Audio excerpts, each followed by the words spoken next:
All right, folks, we are live. We've got Edward over here, as you know, day 66, and we've got something special. We've got Real Estate Beast today. Today is powered by Real Estate Beast. I have never used them before, and Demetrius was kind enough and was like, you know what? Why don't you give us a shot? And I said, Demetrius, just know that I can get pretty rough. So it's going to be no holds barred. We're going to figure out what kind of leads these are, and I'm going to give my honest opinion about them at the end of the call. So, without further ado, Demetrius, give yourself a quick introduction, and let's just get right into making phone calls. Yes, cool. Thank you so much for the introduction. Nice to meet you guys. Nice to start of this partnership with you. A few words regarding real estate biz. We try to build a whole big ecosystem, but right now our main focus is to give a valuable, motivated seller leads for investors. We are results driven and focused on providing like potential high contract leads rather than just a lot of leads. So that's our main focus, and I hope that today you will enjoy the leads. And after this, like we can tell a little bit more regarding real estate bees, the leads, and all of this stuff. And all of these leads, they are inbound. That's pay per click and search engine optimization. That's from what we start, and that's it. Thank you. Sweet. All right, let's get right to it. Demetrius, I know you're pretty busy, so I'm going to put you on backstage while Edward and I make some calls. Feel free to ping me when you're ready to hop back on, and then we're just going to get right into it. Cool. Thank you. Cool. Have a good. Oops. Let's do that. Let's go, Edward. Let's Edward, bring so it. it's in our CRM. You know how to find them, right? Yeah, they have four Okay, assigned. cool. And I did create a thing for them too. Cool. Holy moly, you got Amarillo? Let's go, baby. Yes, sir. Oh, I think that was Michelle. Let's see. I think that was her. Oh, dear. You're getting all of them. How much we have assigned to you right now? Well, that's the thing right now.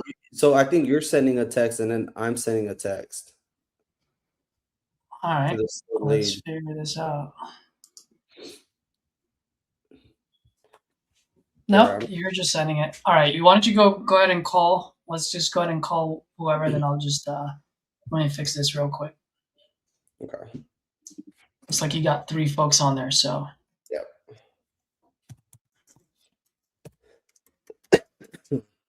Oh, I know what happened.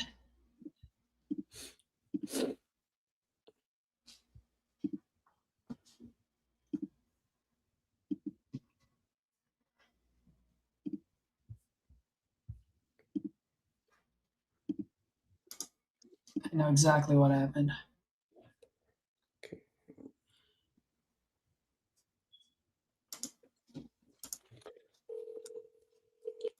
I did this late last night, so. The person you're trying to reach is not available.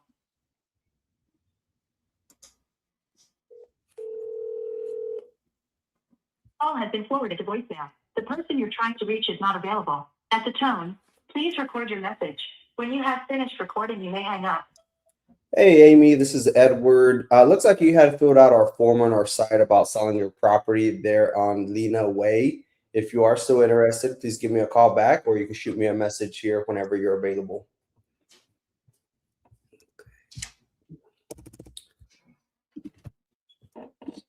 All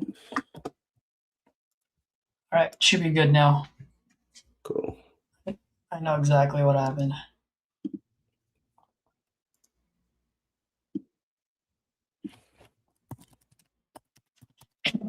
Oh, Edward, I think I'm gonna beat you to it, dude. Oh, man. Oh man is right. Oh man.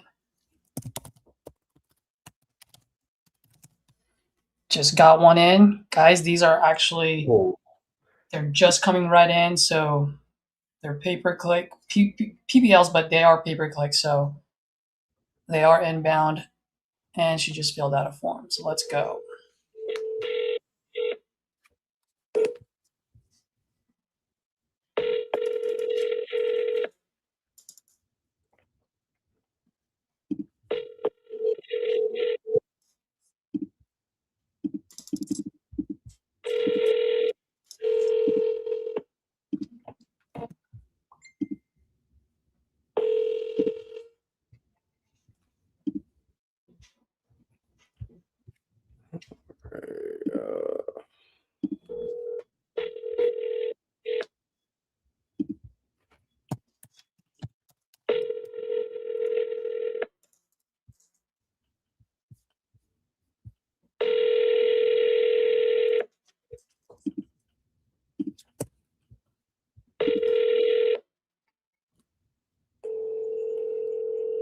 Right. Should not answer.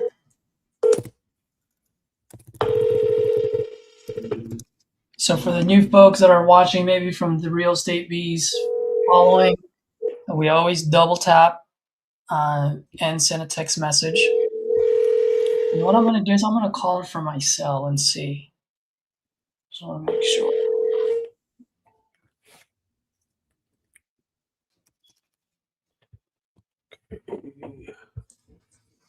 Who's on here watching? Drop your name, Edwin. We got Edwin. We got the sleep talker. I don't know if I. Hello, you've reached Carol. I cannot take your call at this time. Leave your name, number, and a brief message, and I'll get back with you as soon as I possibly can. Thank you. Wait for the beep. Have a blessed day. After leaving a message, you can hang up or press pound for more options. Hey, Carol. Good afternoon. Caesar here, calling about your property on Low Gap Road. Looks like you just filled out a form on my site, and you just responded to my text saying you're still looking to sell. So give me a call when you get this. You can reach me at this number or my direct line, which is the other 415 number. Okay? Thanks.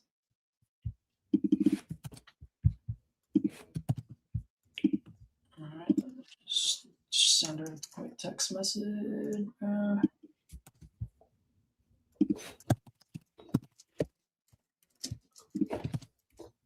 All right, we got William, Sleep Talker. You just locked up a banger cash deal in Odessa.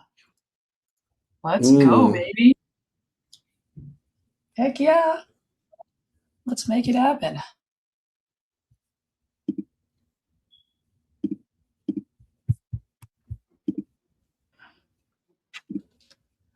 All right.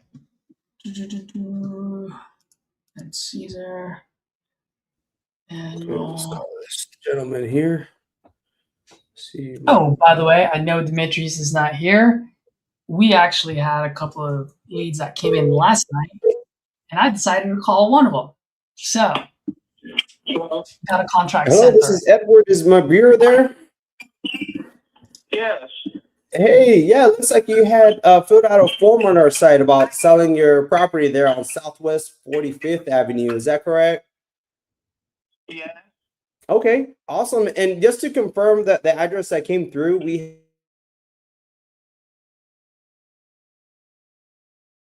correct? Yeah. Okay, awesome. All right. Well, just so you know, I mean, this first part of the call is fairly basic. It's really more for us to find out a bit more about the property, right? And anything you might be looking for in terms of, like the sell, just to make sure we're able to cover everything you're looking for.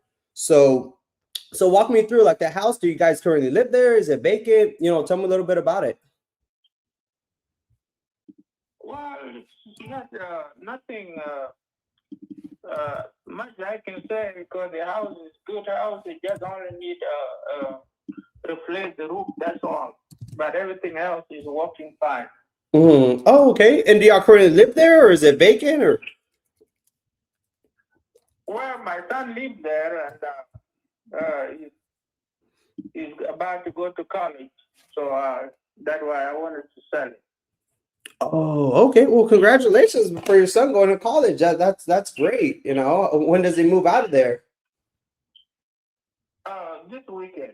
Oh, wow. So it's fairly soon. Oh, okay. So it sounds like it's been something like y'all been already planning on like selling it for a while now.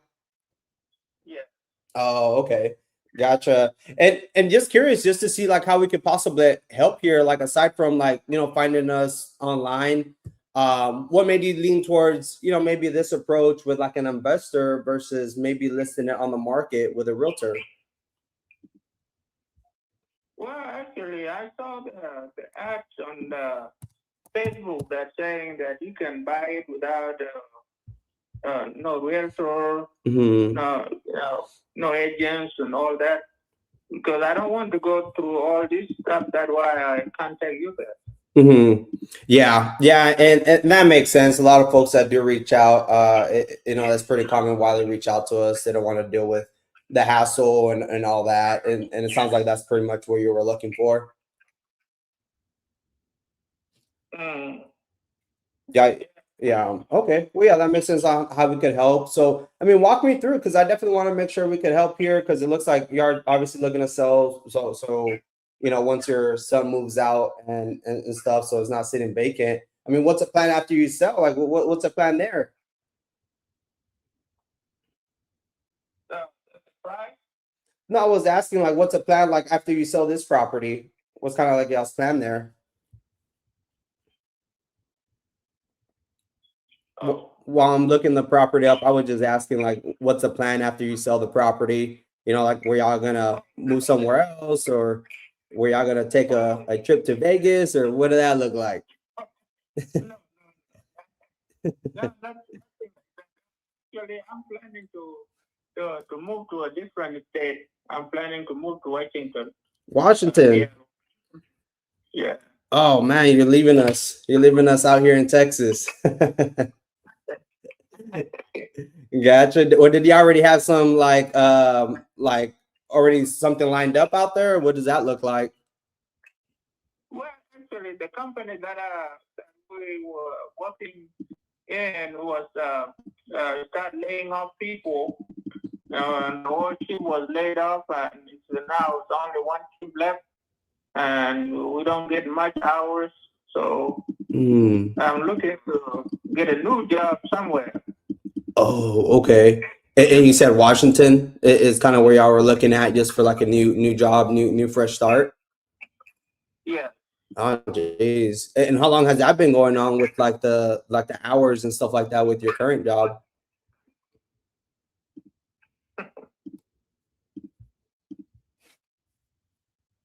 So, I don't know what was that again? Oh no, I was just saying because you mentioned you were looking to transfer over to like another job out in Seattle just because of kind of like the hours and stuff like that. Is that right? Yeah. Right. Oh, okay. Yeah, and that's all I was asking for there. Well, I definitely would love to see how we can help here. Like at the end of the day, I mean, that's my job, right? To be able to help you as much as I possibly can. Now I know y'all say you're currently looking for houses out there, right? Yes. Okay. When I'm planning whatever that I'll get from this house, I'll go buy another house. Right. Right. Okay. Well, yeah. Well, that makes sense, and I'm glad I asked because I mean that's kind of like my job, right? To be able to help as much as I can because like if you don't know where you're going yet, like it probably wouldn't make sense to sell in the first place. You obviously want to make sure you have something lined up. So were you looking for something smaller or something bigger? Perhaps we could even help with that as well. So were you looking for something similar to what you got now? Yes. Okay, cool. And just so I know, like to see how we could help, like walk me through like when you're looking into the next property, starting with like the house there, how much do you feel like you would need to be able to at least like put a down payment on the next property? Well, I don't know how much the houses cost over there. Some cities they are very expensive, and some cities like Amarillo is okay. So I don't know actually how much it's gonna cost. Right. So I am planning whatever that I will get from this house, I'm going to put it as a down payment on the other house. Oh, okay. Okay. But you say you're looking for something like similar to what you got here, right? It's not something like you're gonna buy a mansion or not like that, right? No. Okay, gotcha. Yeah, because I mean, I do see a few here. Like I'm looking out there, see what we got out there in Washington. Then see perhaps we could possibly maybe even help with that. So were you looking around like like maybe the $200,000 range, kind of like properties, or like the 180 range, or what price range of homes were you looking at, just to see how we could possibly help? In my house. Yeah, for the next property, because it looked like you would want to put a down payment on the next property. So I was just trying to see how we could help with that. Yeah, I'm looking for if I get a house for 200,000, I think that's the one that I will take because I know that Washington is expensive. Yeah, right. You have to get a cheap house like the one we have here. Right, right. And then whatever you get in this one, you just put it like a down payment out there. Yes, that's what I'm going to do. Okay. So like if offers came back like slightly less, I mean, you would be able to take out a small mortgage if you needed to. What is that? I was saying like if you got enough down payment to at least cover some of like the payment on the next one, you would just get like another like a small mortgage on that just to secure that next property. Yes. Okay. Okay. And aside from like the down payment, is there anything else you feel like you would need to be able to make that transition out there? Well, for now, I just want to, make sure that sell this house before that one, because that will be a next plan. Oh, the next plan. I'm Okay. not planning anything right now. Oh, okay. So that's kind of like the future plan of where you're looking for, like moving to Washington, though, right? That was kind of like the future plan there. I'm sorry, can you say that again? So you were saying that you were just the move to Seattle was just like a future plan that you had after you sold this one. Yes, yes.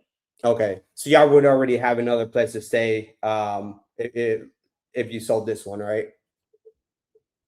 Well, yeah, I'm staying in the church right now. We have a personage, so we stay in the church, and that house over there, my son was living in it. Okay. Okay. Yeah. Okay, gotcha. And right now, like aside from, I know we're talking about the down payment and stuff like that. Is there like a current mortgage that you still have on this one? Yes, I have mortgage on this one. Okay, on here on my end is showing 36,000. Is that accurate? So on my end here, it shows like you're still roughly around 36,000. Is that accurate? Yes. Okay. Okay. So obviously the 36,000 and at least some down payment to put on the next property would be kind of what y'all were looking for. Well, it's not about that down payment or that. First, I just wanted to know if you guys really wanted to buy it. Yeah. And we can talk about the price. Okay. Yeah. Yeah, of course. And we definitely would like no worries. You're in good hands. We do have a couple different options to obviously try to get you as much as we can. Now, if offers like come in short of what you need or where you're looking for, I just tell you, right? So that's why I'm asking like how much you feel like you would need. That way at least I'm able to at least cover that. And if we are able to get you more, well then that's just a plus there. So that's why I was just trying to get some of those details so that way I'm helping the best way possible. Now if it's something that we can move forward on, I mean we'll want to do an inspection, right, of the property. So like just to go ahead and kind of get ahead of like anything from like once we do a walkthrough. What areas do you feel like might come up on a possible walkthrough, like that might be like a possible concern? Because I know you mentioned the roof needs work, right? Yeah, the roof is old, so it's the only one that needed to be replaced. It's not leaking anything, but I feel like it needed to be replaced because I haven't changed it for a while. Okay. Yes. Okay. And aside from the roof, is there anything else that might come up like as a possible concern? No. Nothing at all, like like the foundation or electrical or any like the HVAC, things like that. Well, nothing that I know of because everything else is working. AC is good, electric is okay, plumbing is everything is fine. So there's nothing else. Nothing else. Okay. Okay. Well, I definitely appreciate that. And like I said, I definitely want to make sure I'm able to help you as much as I possibly can. I'd say just real quick, my only concern is just with where the market is right now. I understand you mentioned about the roof on there. My only concern is like if offers do come in slightly less, right? Not just saying like my offer, but like every offer. However, let's say if we could come in where we could cover the mortgage of the 36,000, and then on top of that, we could put you another 20,000 in your pocket net. Do you feel like that would put you in a spot where you could make that transition and make sense for you to move on from the property? No, that is very far. Because before you, I got some people offer me over 100,000. Mm-hmm. Okay, Yeah. and I'm not saying that's my offer. Like, I was just asking because like if I do like if offers do come at less than what you're looking for, you know, like I just rather tell you because I want to make sure I'm as helpful as possible. So, I mean, what did you actually need? Well, my house, the price is 150,000 in the market. Mm-hmm. That is how much I wanted to sell it. So, Okay. Okay, and is that as is or once it's fixed up? well, that the value for my house. That's the value. So, if for example, you wanted to buy it, I can go down to 130, so you can, so I can leave that 20,000 for you to fix the roof. Mm-hmm. You know, but not less than 130. Okay, and the 130, like where does that number come from? That's the value for my house. Mm-hmm. Yeah, in the market, the value is 150. 150. Oh, okay. And where did you get the 150? Like, where did you get the evaluation for the 150? Just to see, like, The county, the the count. county, that is how much I pay the taxes every year. Oh, the taxes. Oh, okay. So that's where you're getting Yeah. the value there of the 150. Yes. Oh, okay. I see what you mean. Okay. Yeah, no, I totally understand where you're coming from. And yeah, I totally understand. Right now, like that's always a good place to start. We always just like to look at the current market, right? That reflects the values there of, you know, what's selling and what's that kind of going on the market there to just give you an accurate evaluation, right? Now I do see like maybe a potential there in the area close to you. I do see some properties, right, going for like maybe 145, maybe 50, 150, like once they're fixed up, like they're remodeled, right? They are remodeled properties, right, where they come in and they fix like the, you know, new floorings, new cabinets, you know, new bathrooms are updated, obviously a new roof, everything's new, that are going for that much. Now, with this current home here, have you done any updates like that, like recently in the last 6 months, 12 months, where it's all like updated inside? No. No. Okay. Yeah. 'Cause that would just be my only concern, right? Because where I'm seeing where the market is or what it could be valued at. Because I think it could be valued at around 145, 150 if it were like updated, just based on what's currently on the market, right? Like what's selling and what's on like for sale right now. So I definitely do think that. Now, the square footage on this house, it looks like it's about 1,100, almost 1,200 square feet. Is that correct? Yes. Okay. So, but you said it would just be like mainly cosmetic repairs and aside from the roof, right? Yes. Nothing major. Okay. No, nothing major. Okay. And this is, and just to give you a perspective, right, from just like an investment standpoint here, just to see if we could possibly help you out here. Because like I said, those other properties are going for the 145 and 150 range. There are completely remodeled, right? So for something like that, it's just a cosmetics and then maybe a roof, right? I'm looking at maybe like if you put maybe 35 to maybe 40,000 in updates, we could get it to that 150 based on like some of the finishes that some of these properties are selling. You know what I mean?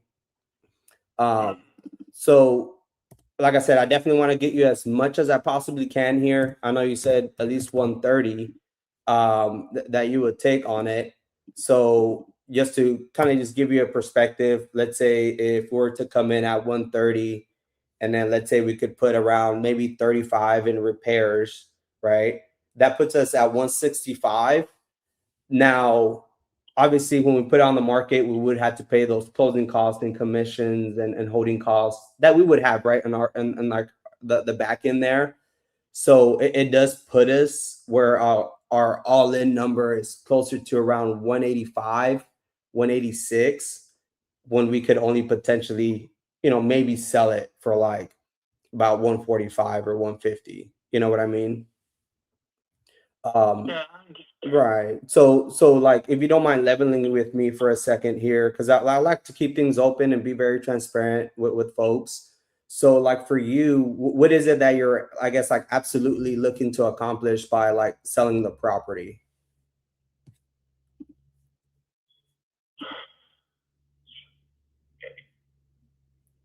You know, we talk too much, and I don't know if you are really wanting to buy it, because Yeah. we have so many questions, and I don't know if that question are helping me. No, yeah. If you wanted to buy it, if you want to buy it, you can come by, Right. check it, Yep. and then you can talk about the price. But some questions that you are asking, they are not helping me.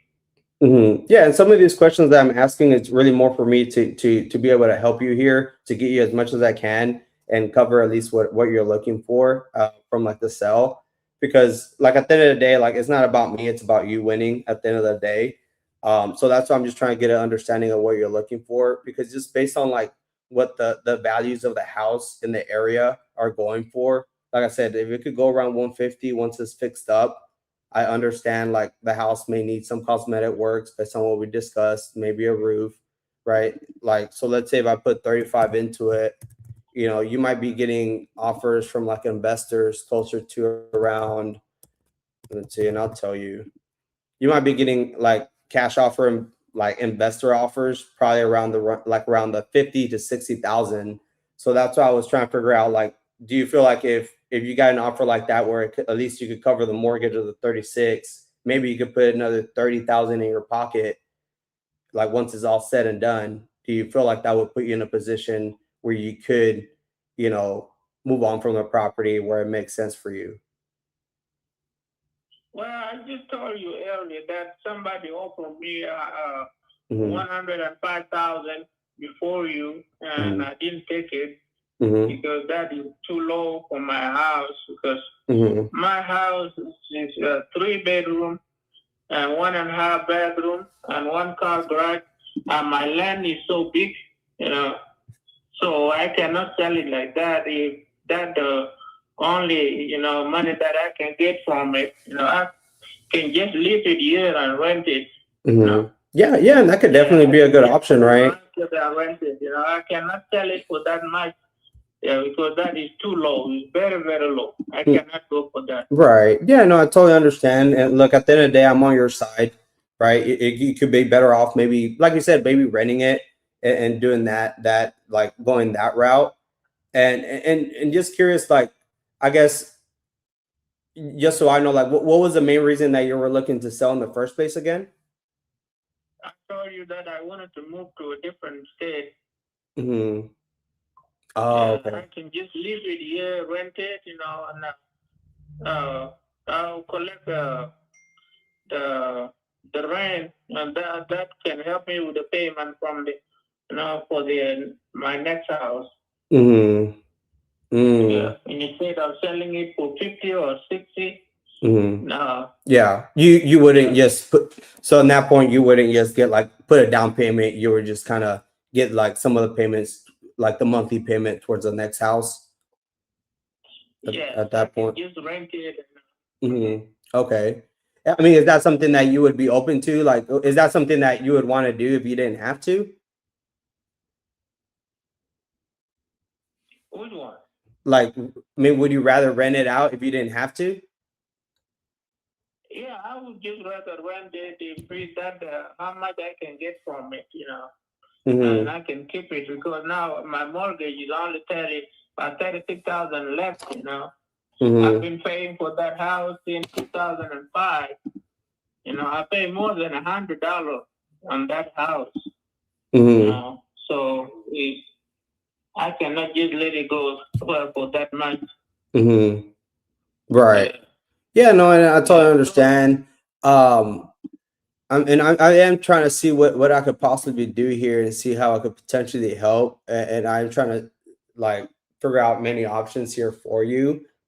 I mean, for you, like the most important thing is like for you is the 130, right? That's like for you is just the 130 is your bottom line there. That's how much I wanted to sell it. Yes, 130. Okay. 130, and if you are serious of buying it, I can go down a little bit, but not to that point. That what you just told me, it's better low. Mm-hmm. Yeah. Right. Yeah. Okay. Okay. Yeah, I mean, would you be opposed, like if we were to, let's say we could get you the 130 and then you said you had the mortgage of the 36, where you do some type of like a seller finance if we did that? So I mean, it kind of removes the headaches of you even renting it. We just do like a seller finance on it. No. Mm-hmm. You wouldn't do that if we could do the 130? Finance it? No, I cannot do finance. Mm-hmm. It will not work because No. I'm going to be far away. Yeah. Let's say I move to Washington, Mm-hmm. and I don't think that will work. Right. Okay. Oh, okay. Yeah. Right. So okay. So it sounds like renting it might not be the best option either. After all. Yeah. Yeah. Okay.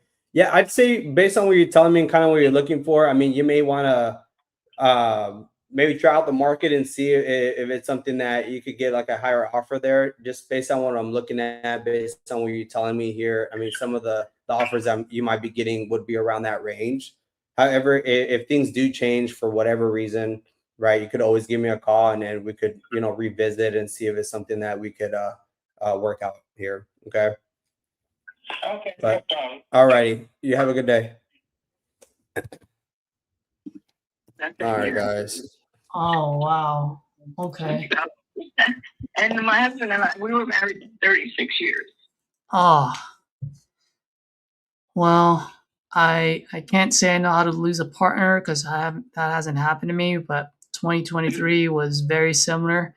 Like I said, I lost my dad, I lost my brother, and then I lost my dog as well.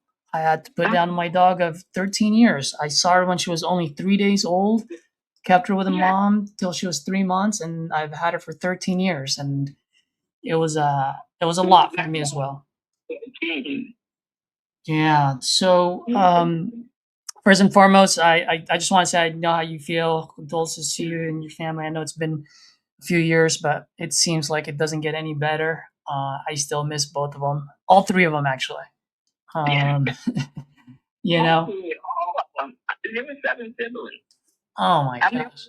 I'm the only one left. And the worst year was 2017. Because I lost 2 brothers, sister, niece, and a brother-in-law, all in that 1 year. Oh. Yeah. Wow. So I had to get help. I just couldn't. I couldn't deal. I couldn't deal with it at all. Yeah. Well. You know, and we were going from Atlanta to Port Chester. Back and forth, and I just couldn't deal. So now, like I said, I'm the only one left. Wow. Well, I gotta tell you, you gotta be. I'm pretty sure you were the strongest one out of everyone, because that's usually what the Lord does, right? Always keeps the strongest one last. Well, ma'am, I'll tell you this. I am a bit different from the others, and what I mean by that is I generally do want to help out folks as much as I absolutely can. That being said, I am an investor as well, so I just got to make sure that I can help you out while staying fair to my business. And there are times when those two numbers meet, and there are times when they don't. And if they do, I will be your solution. And if they don't, I'll be the first one to tell you that I won't be your solution. Either way, I won't leave you hanging, and I'm not here to pressure anyone in any way, shape, or form. Does that sound fair? Yes. Okay. So you mentioned earlier that this is on a foreclosure. Is there an auction date? Like, what's the situation there? They gave me it was supposed to have been June 6th. but they gave me a 90-day extension. June 6th, 90-day extension. Okay. Mhm. And then So, how much? I guess I should count from June. So it'd be July and August. July, August. Yeah. Okay.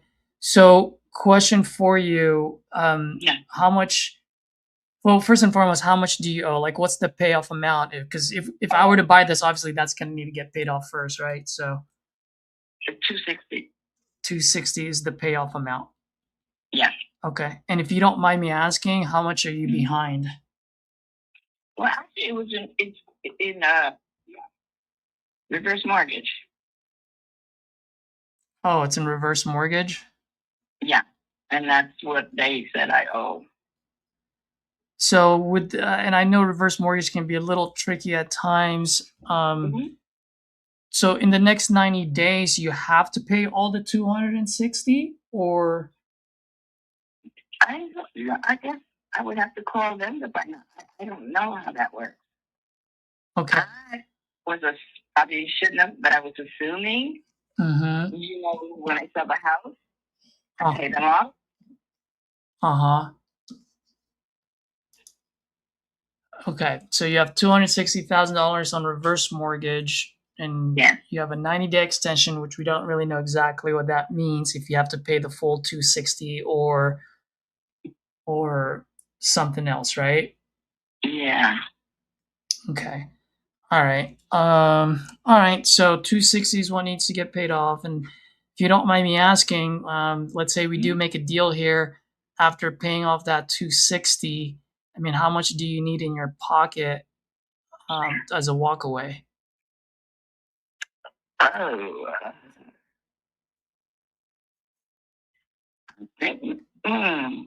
Maybe like 80. And is this how do this work? I mean, is this going to be like right away, or is this a time thing? I'm sorry, what was the last thing you said? You said, is this a right away and then something else? I lost you there for a second.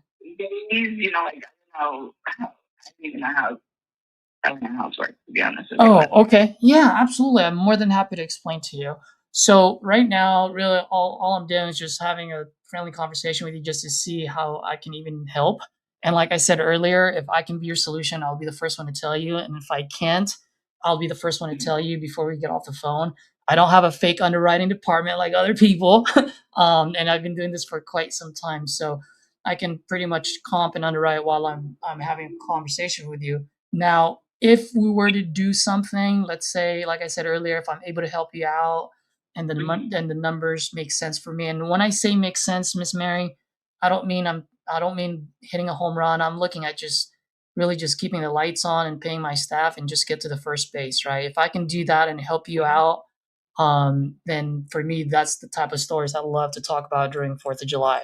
And so here's the thing: if we were to do something, the first step would be, we'd get in an agreement saying, hey, we're looking to purchase this property at this purchase price, whatever the agreed price on, in the time frame that's most convenient for you. So that's going to be one of my questions later, is that if we were to do something here, like what is the ideal timeline and solution? Because I want to make sure that it's most convenient for you.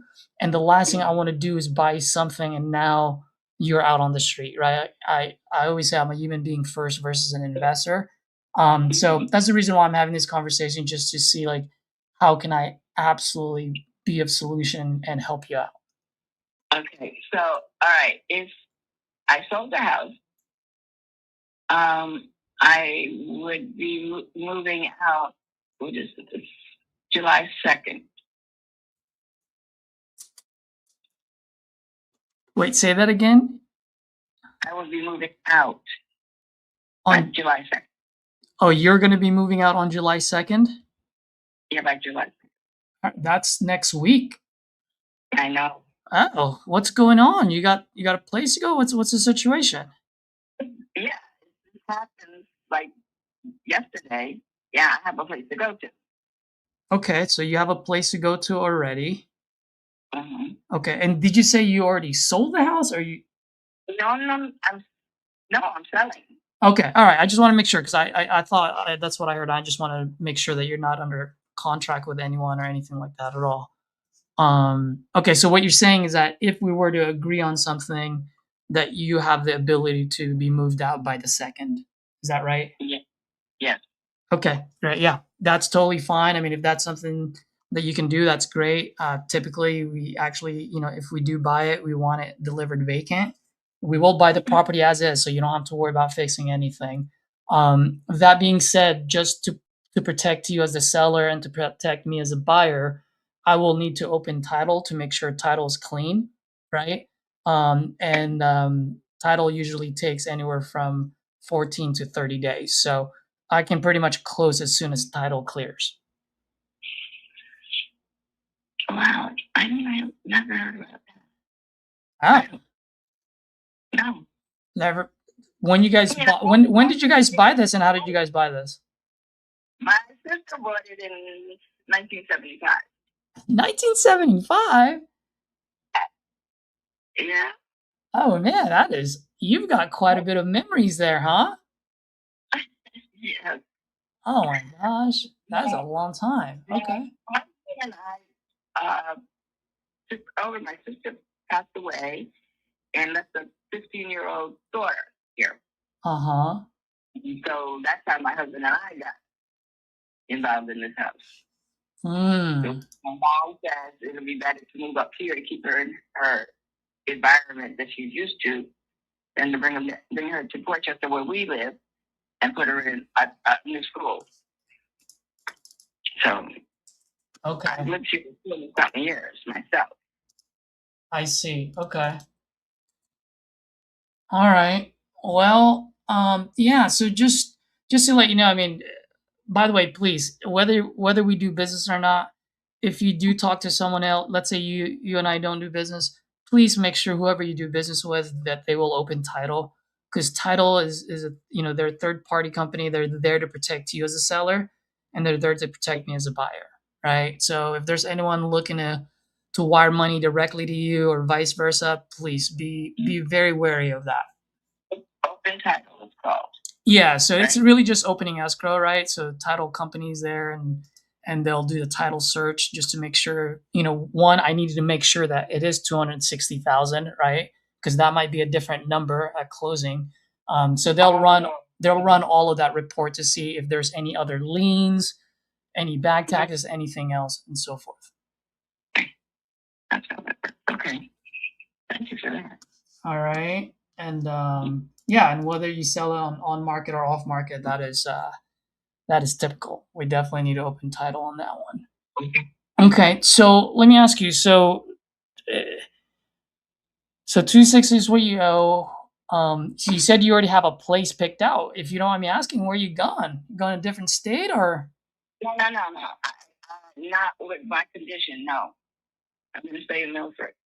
Oh, you can say in Milford. Somewhere else. Yeah, away from here. Okay, all right. Do you have? Are you moving with family, or are you buying another house, renting out, or? It's with a girlfriend and her brother. They got 5 bedrooms. Mm-hmm. And I figured you need one for me and my dog. Oh, okay. So you're going to be renting out a room. Right. Got it. Okay. And not just that, I'm here alone. If anything was to happen to me, nobody would ever know. Yeah. I mean, my dog would be in here, after a couple of days of not eating, barking, probably. But they still wouldn't know. Because she's just so I just figured I feel more comfortable knowing that there is other people in the house. Yeah. So if I'm hearing you correctly, it's not just the foreclosure you're dealing with. You actually definitely want and need to be in a place where you're not alone, so that, knock on wood, and I'm knocking on my noggins right now. I know you can't see me, but knock on wood, if something were to happen to you, at least you have someone that can take care of you or call 911 or whatever it may be, right? Yes. Got it. Got it. Okay. So that's the reason why you're moving out on July 2nd. Whether you sell this or not, you're already locked in moving in there. Oh, yes, I want to move there. Got it. Okay. By the way, if you don't mind me asking, because I don't really know Milford as much, how much are rooms going for over there as far as for rent? Well, actually, what they want me to do is because they outright bought the house. I'm sorry? They outright bought the house, Okay. so they want me to put 40,000 in, and that would take care of me. Oh. I understand what I'm saying? Yeah, so you need $40,000 so that you can have that place, and then Yeah. and then after that you don't have to pay anymore? Maybe, contribute with the food and whatever, but not rent. Okay. Cover me. And like I said, with the food, of course. If we're all eating together, yeah. Okay. So, and,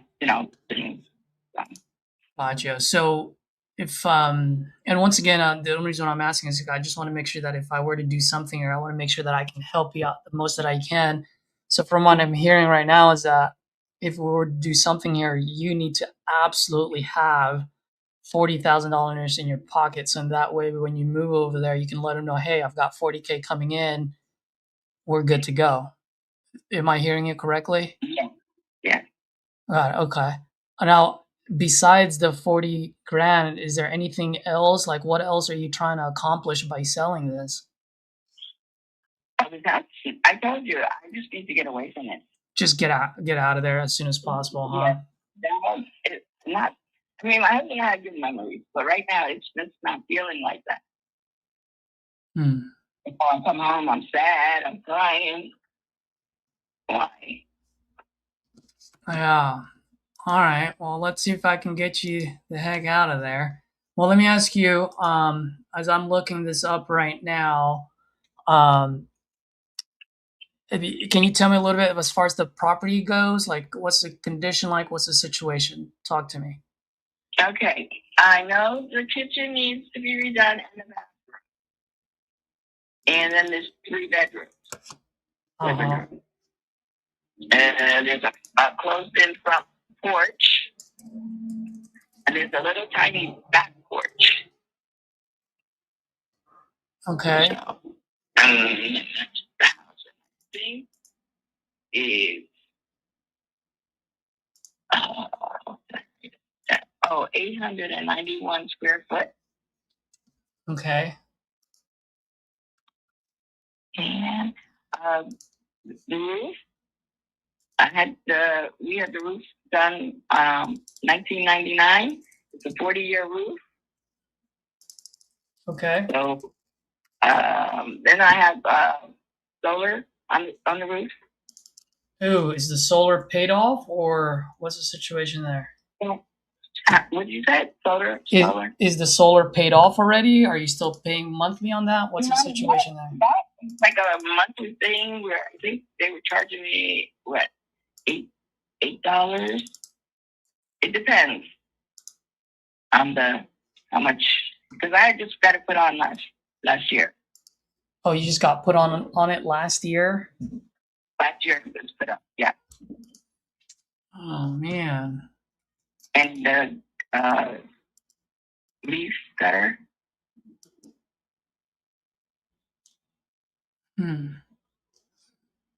I'm sorry, what was about the gutter you said? I had that done. The gutter, leaf gutter. You just got it done? Last year. Okay. And this is a 3-bedroom, 1 bathroom? Yes. And you're on South Street and Edgefield, right? Pretty close to it? No, Milford. Sorry, Milford. That's what I meant. Yeah. Yeah. I apologize.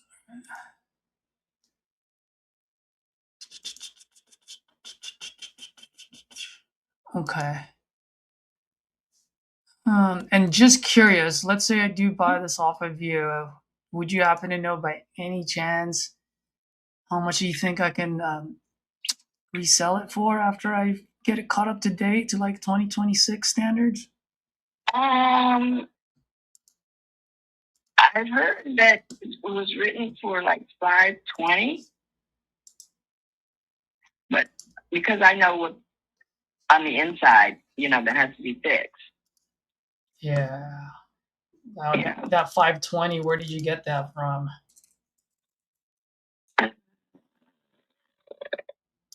Where did I get that? Okay, let me get this scribbled on my papers. I was just going through things, trying to jot down as much information as I can for the house.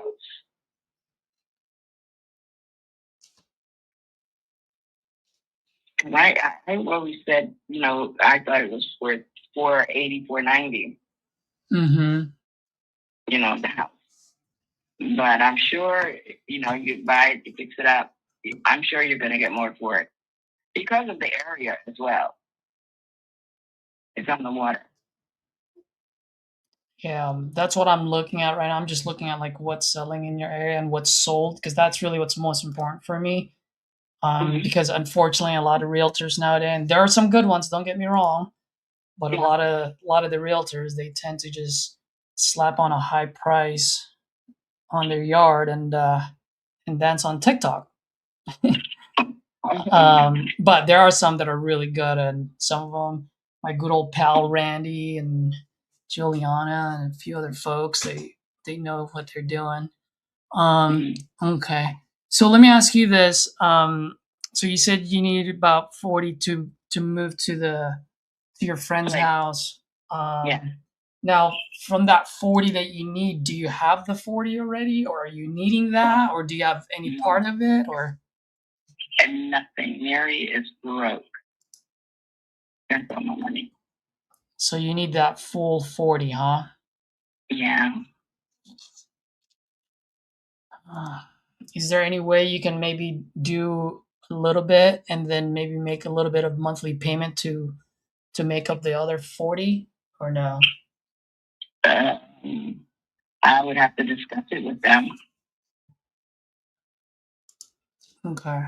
But when you're saying that, what you mean, like pay what, 20,000, Yeah. and then we pay monthly? Yeah. Yeah. Okay, I'm gonna have to discuss that with them and see if they'll accept it like that. Yeah, I mean, I definitely want to help out as much as I can here. I just, like I said earlier, I just want to make sure that I can do something about it, that where it makes sense. So just bear with me for a second, all right? Can I just? Sure. Yeah. I'm just gonna be quiet for a second. So I gotta look at some things, but feel free to talk if you need to ask me anything. Just bear with me. Okay.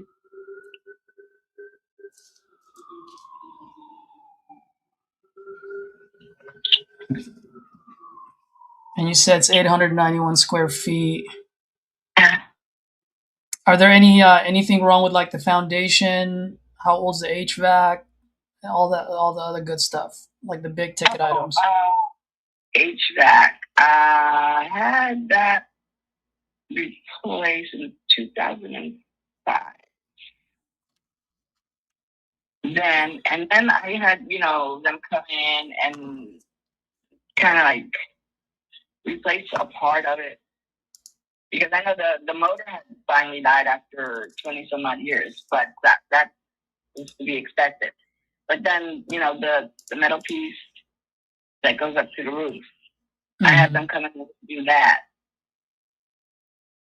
again, because I don't know what the tape they put on it doesn't really seem to hold it that well. Okay.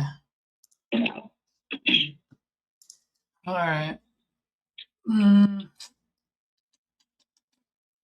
Let me ask you a quick question. I mean, if I can, and you said the payoff amount, you're dead straight on like the most recent statement is 260,000, or is it less? That's the most recent. It's the most recent is 260.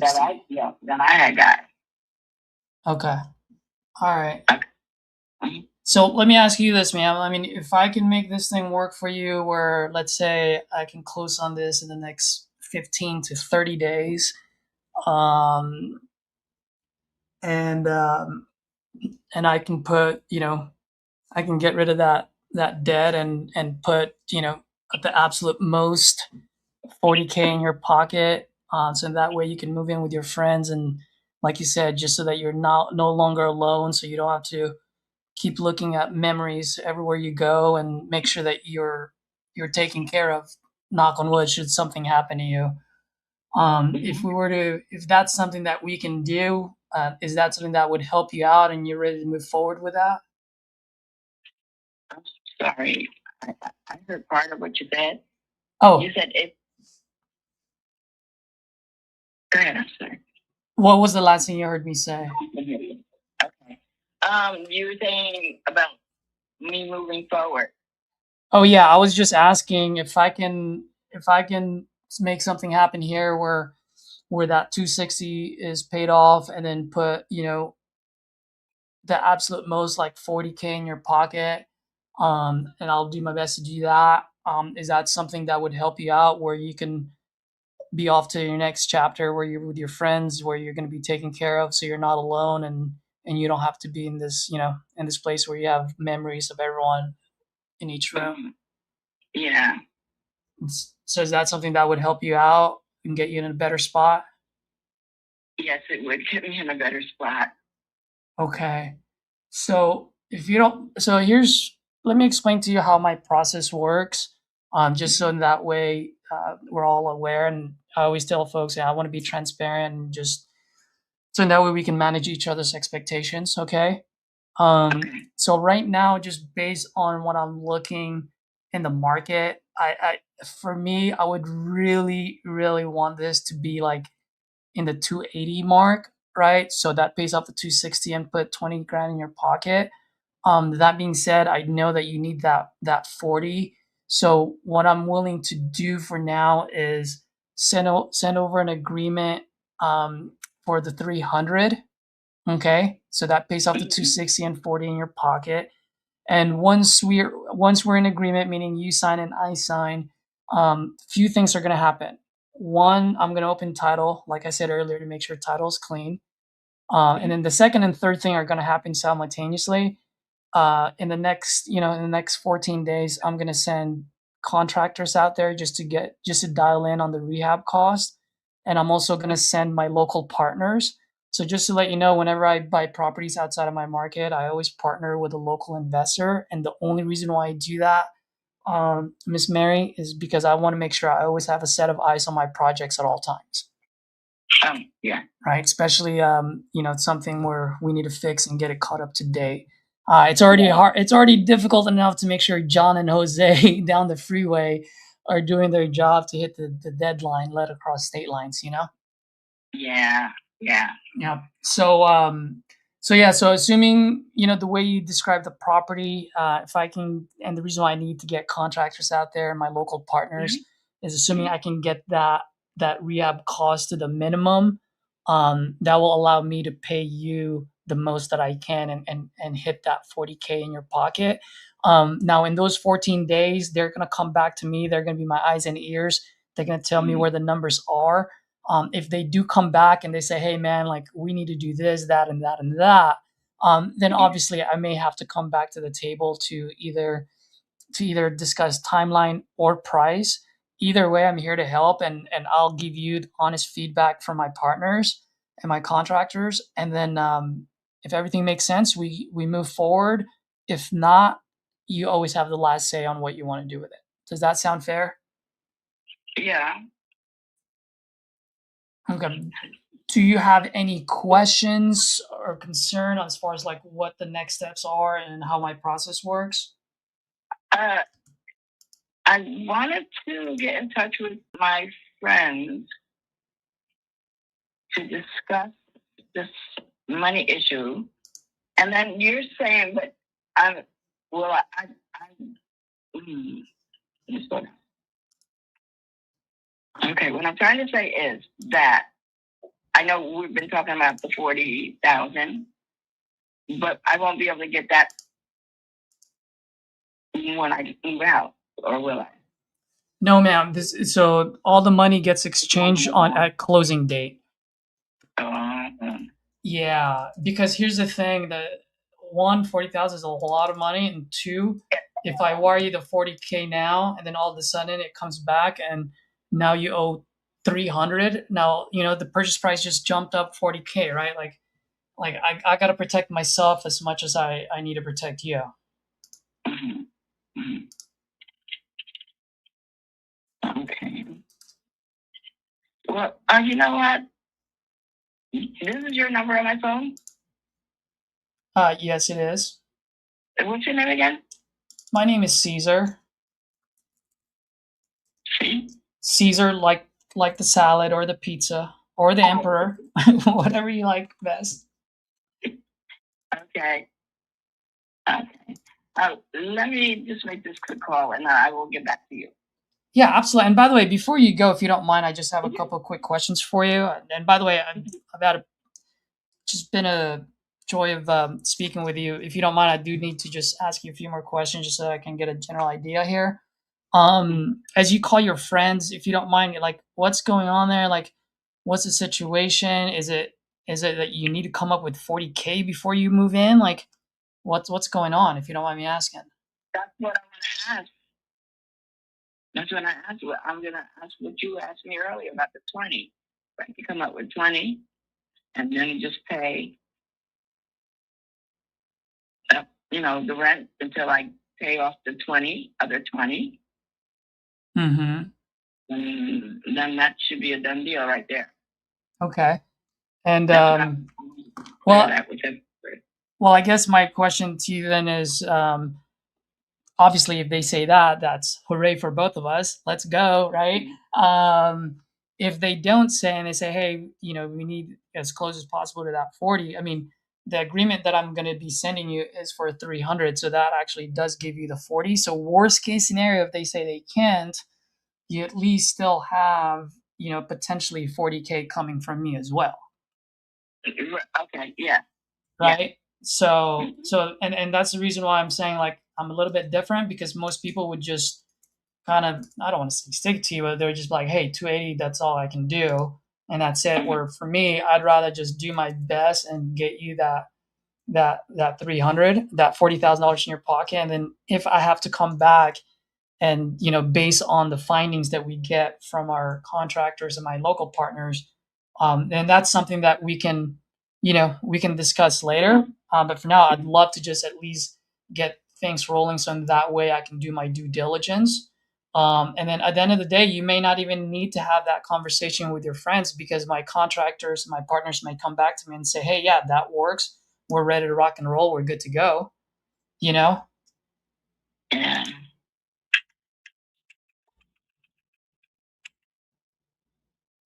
But I want to check their deadline date for me too. I'm sorry?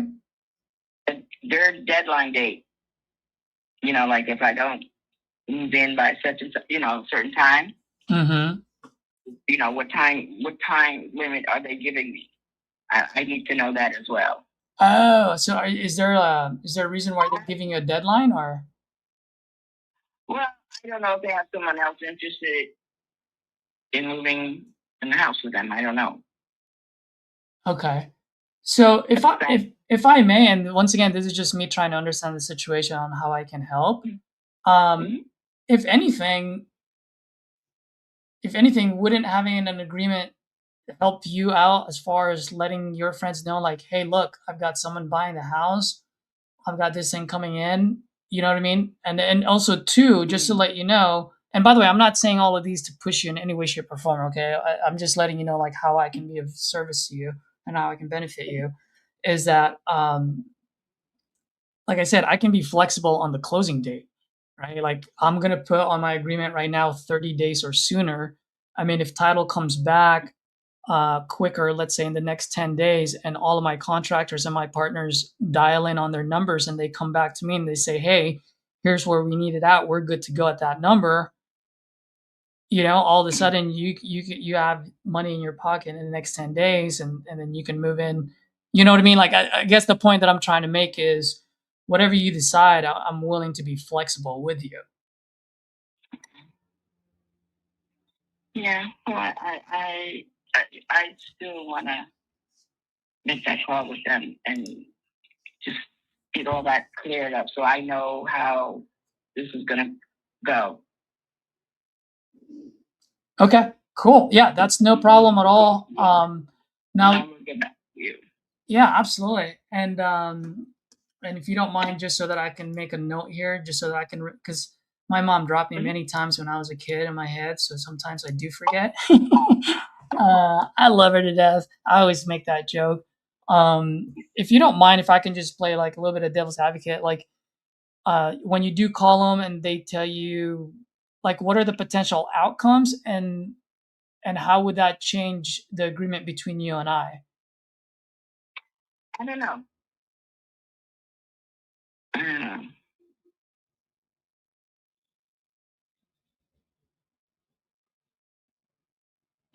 not sure. So is it because I'm sorry? Sorry. Go ahead. No, go for it. No, it's just, I don't know. I would have to give this some thought because I don't move there and that doesn't work out. I don't know. I'm not sure where my dog and I are gonna go. Oh, okay. I won't be alone. That is right there on the top of the list. I don't want to be alone anymore. I see. Okay. So you just want to make sure that you have a place to land, right? Like, you don't want to sell this and all of a sudden you have nothing. Is that right? Yes. Okay. Well, you're going to love me. So this is the reason why I was asking these questions, because I just want to make sure that I fully understand the situation. On my agreement, I don't mind putting a contingency on there. I can put something like contingent on the seller, meaning you, finding a suitable place for you to reside in. In other words, if you don't find a suitable place for you to reside in, then we don't close, right? So in that way, you're always protected, and you don't have a where you're like out on the street. Does that make sense? Yeah, and by the way, the only reason why I'm suggesting these, Miss Mary, couple of reasons. One is because while you're doing your due diligence, I can be doing mine, and two, with you, and it's just, I've seen this happen many times with a foreclosure staring at you in the next 90 days. If I don't act on it quick enough, and then you call me later, then at that point, like, where if we don't have time, then at that, I always say time and price, there's a marriage between the two, right? And so I just want to make sure that I can give you the absolute most that I can by starting my due diligence now. So in that way, we have enough time to adapt and adjust if we need to.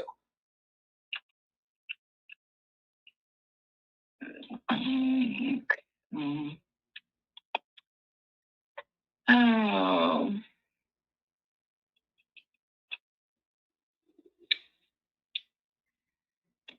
Believe me, I do understand what you're saying, but I don't know.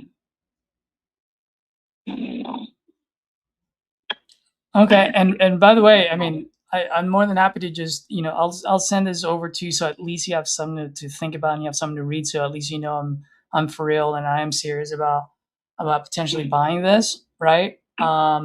That being said, and back to what I said in the beginning of the call, I just want to make sure if we do something, that it's something that you're comfortable and confident with.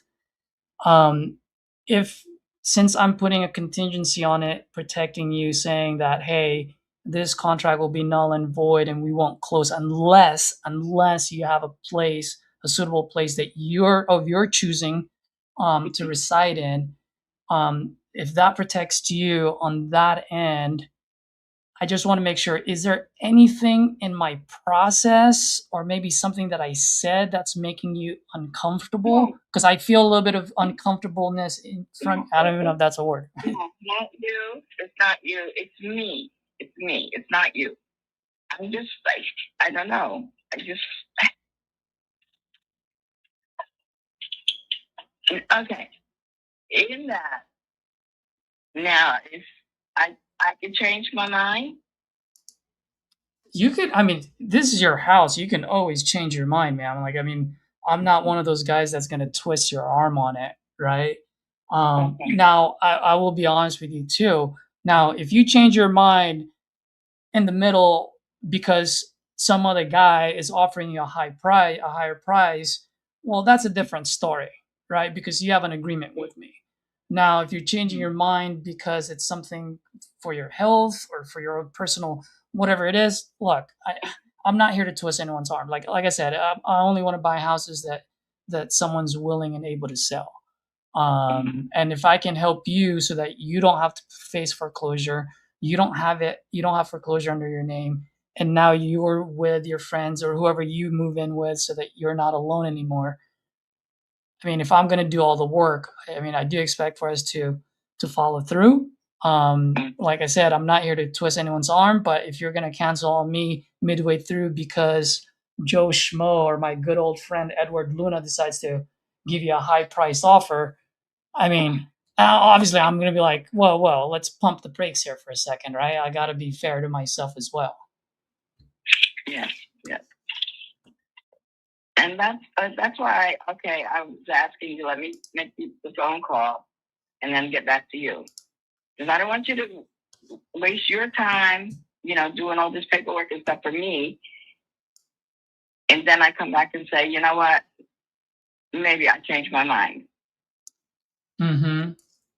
I'd rather not work that way either. No, that's why I was, absolutely. And I make the phone call. And I really appreciate you mentioning that. And I understand now that you're a very good person because you don't want to waste my time. If you don't mind me asking though, and like I said, I can send this over to you so at least you have something to think about while you call your friend.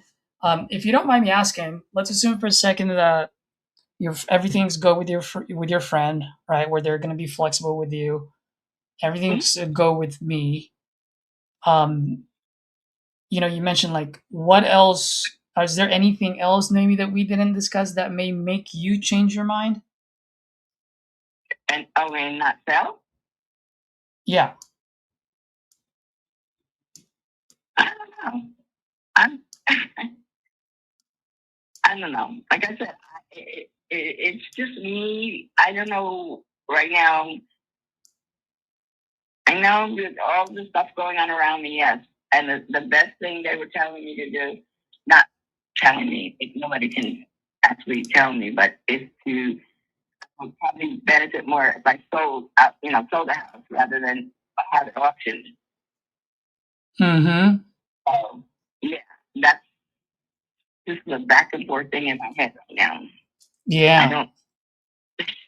Well, and by the way, if you don't mind, just to let you know, a lot of times those auctions, they auction down. They don't really auction up. Because a lot of the people that go in those auctions are investors like myself. That's what someone had mentioned to me, that they don't go up. No, they do not. Because once, just know one thing, once you get to that auction phase, all the leverage is on our side now because you no longer have time. So there's no point for me to bid up at that point, right? Because you have no options at that point. And this is the reason why I'm saying if we were to do something, let's do both of our due diligence now. So in that way, I actually have enough time to get you the most that I can. Because the longer you wait on this, and whether you do business with me or not, ma'am, this is just for your own self, for your own good, for your own piece of information. The longer you wait on it, the closer you get to that date, you will lose a lot of leverage. Where at that point, people are going to be like, well, look, you only have two options. You either get a foreclosure with $0 in your pocket, or you have no foreclosure with $5,000 in your pocket. And at that point, when you no longer have time in your hands, $5K sounds a whole lot better than no K. Yeah. And right now, I'm willing to give you $40K. Yes. So I guess my question to you is, what would you rather have, $40K, $5K, or no K? 40 is the best so far. So I'd say let's do both of our due diligence. You do what you need to do with your friends. I'll get an agreement with you so I can start sending my contractors out there sometime next week. And then once we have all of our numbers, that's when we both sit back down at the table and just say, hey, this is actually where I need it to be. Or I could be like, hey, good news, we're good to go. You now have $40,000 going in your pocket in the next 15 days. Either way, this house is still yours and you still have the decision to make on whether to move forward or not. Right. But what we're doing is we're at least making sure that we're taking care of time. So in that way you don't lose it. Okay. Does that make sense? Yes. Well, if you don't mind, since I already have you online on the line, would it be okay for me to just quickly send this over to you so I can quickly go over it with you from top to bottom, just so that you can understand? And then, and if you still don't want to sign, like I said, I'm not here to twist anyone's arm. You at least have it in front of you, and at least I've explained it to you from top to bottom in layman terms, so that you understand that if you do decide to go with me, at least you understand what you're getting yourself into. Is that fair? Okay. Yes. Okay, so what I have on here is give me 1 second. Your email address is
And did I listen? No.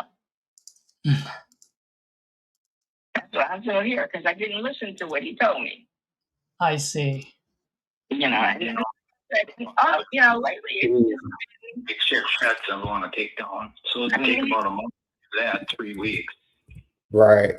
Okay. See, I would be looking for like. If I really push it, I probably can do it earlier. Right.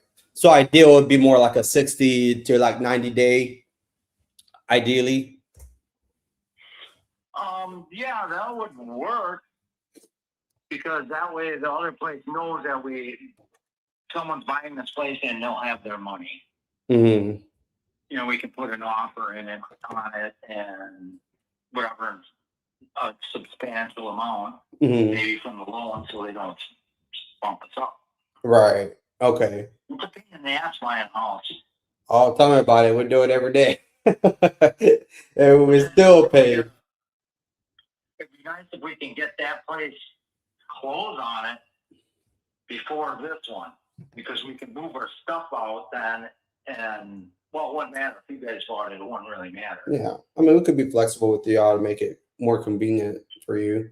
Yeah, I can move as fast as I can and move crap out. The outside stuff, inside stuff would be moved out. Right. Yeah. Okay. Well, like I said, my goal at the end of the day is, and my goal at the end of the day is to help you guys do that. And that's why I was trying to like get a little bit more context to see how we could best help.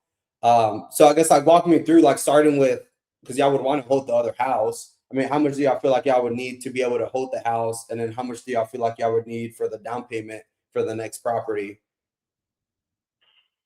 I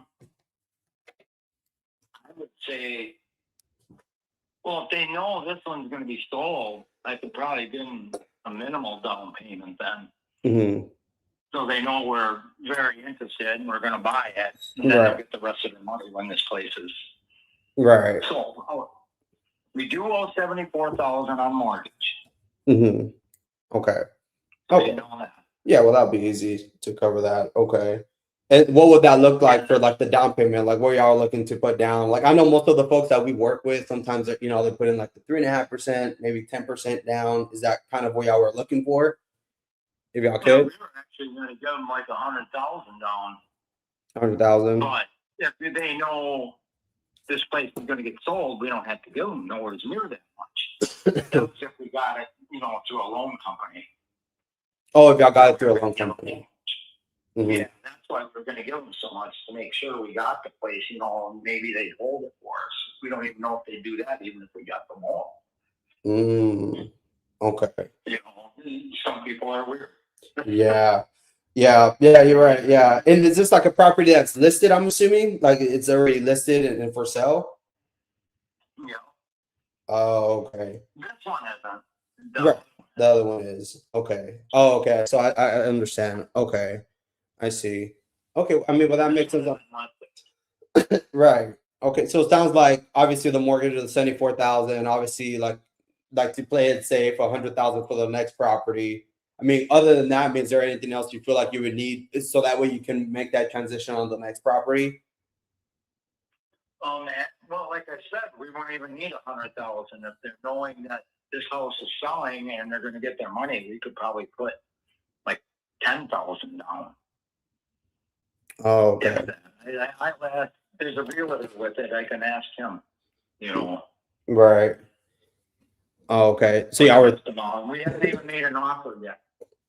Mm-hmm. So we might get the place even cheaper. Right. What they want. Yeah. And sometimes we even help to negotiate that just because we do this every day and work with realtors. How much of like the next property that you're looking at buying, like how much is that costing y'all? They want $519. It's a log cabin, but it hasn't sold in like 3 months. Oh, wow. Because it's only got 2 bedrooms and the outside needs all resealing. The inside floors are wood. They need like epoxy all over them because there's just big cracks everywhere. Mm-hmm. It's a log cabin with knots on the wood yet. It was made from the forest that was around it. Really nice place, but it needs stuff done to it. We were thinking of offering them either $490 or $500 for it. Okay. Yeah. That I mean, that's not too off from what they're asking, especially if they've been there for so long. Yeah, the guy died. There's no one living there. Oh, wow. It's kids or a relative trying to sell it. Mm-hmm. Oh, wow. Okay. So the longer they keep it, the longer they got to pay stuff on it. Right. Okay. So I'd say it's kind of a fair offer. Right. Yeah. If they know the money's coming, basically kind of cash, I think they'd go for that. Mm-hmm. Right. Okay. And you know what I'm saying. Right. Yeah. No, I know exactly what you're saying. Right. It seems like it would be a good offer there if you offer at least like the 490 to them. And then say you say you would just take out the loan and put at least $10,000 down. Is kind of what you were looking for. We're both handicapped and we're on limited income, so I don't know if we probably could get loan for 10,000, do an HELOC kind of thing, but the interest rate is higher and shit then. Mm. Oh, okay. And we got to pay this mortgage and that loan interest. But we probably won if you're buying. Yeah, what am I thinking? If you're buying the place, you won't have a mortgage payment anymore. We pay this mortgage off right away and buy the other place.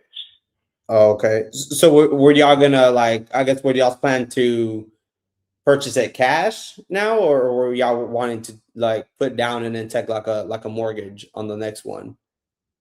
No, we don't want any mortgage. Is what we're trying to avoid. We'd like to sell this place, take the money, and buy the other place. But since we probably would want to put some earnest money down at least on the place, right? So they know we're interested and they know this one's getting sold. Mm-hmm. Put it down. Oh, okay. Okay. That would probably be the best bet. That Right. way, it's just a matter of figuring out the closing dates and pretty much, and us getting moved out of here. You're right. That one would probably have to be ahead of this closing date somehow, or work them together. However, I don't know how you guys work that out. Yeah.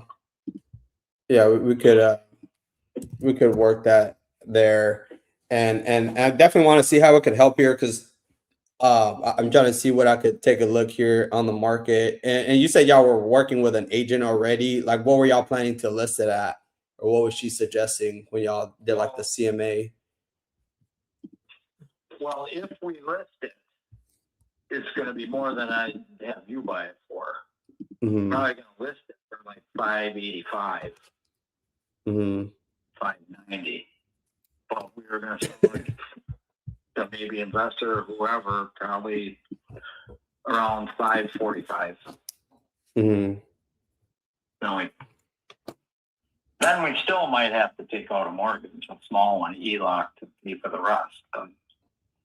Right. Yeah, because y'all still have to pay off this was a 74 on this one, and then if y'all made an offer of the 490, just take a smaller mortgage there. Yeah, because after the mortgage is paid on this one, if we sold it for what I say $545, that would leave us with $480. Yeah. And plus other expenses. So it'd probably be, I'm going to say around $470 or something. Right. So we're going to have to at least get a $10,000 or $15,000 loan. Right. To pay the rest.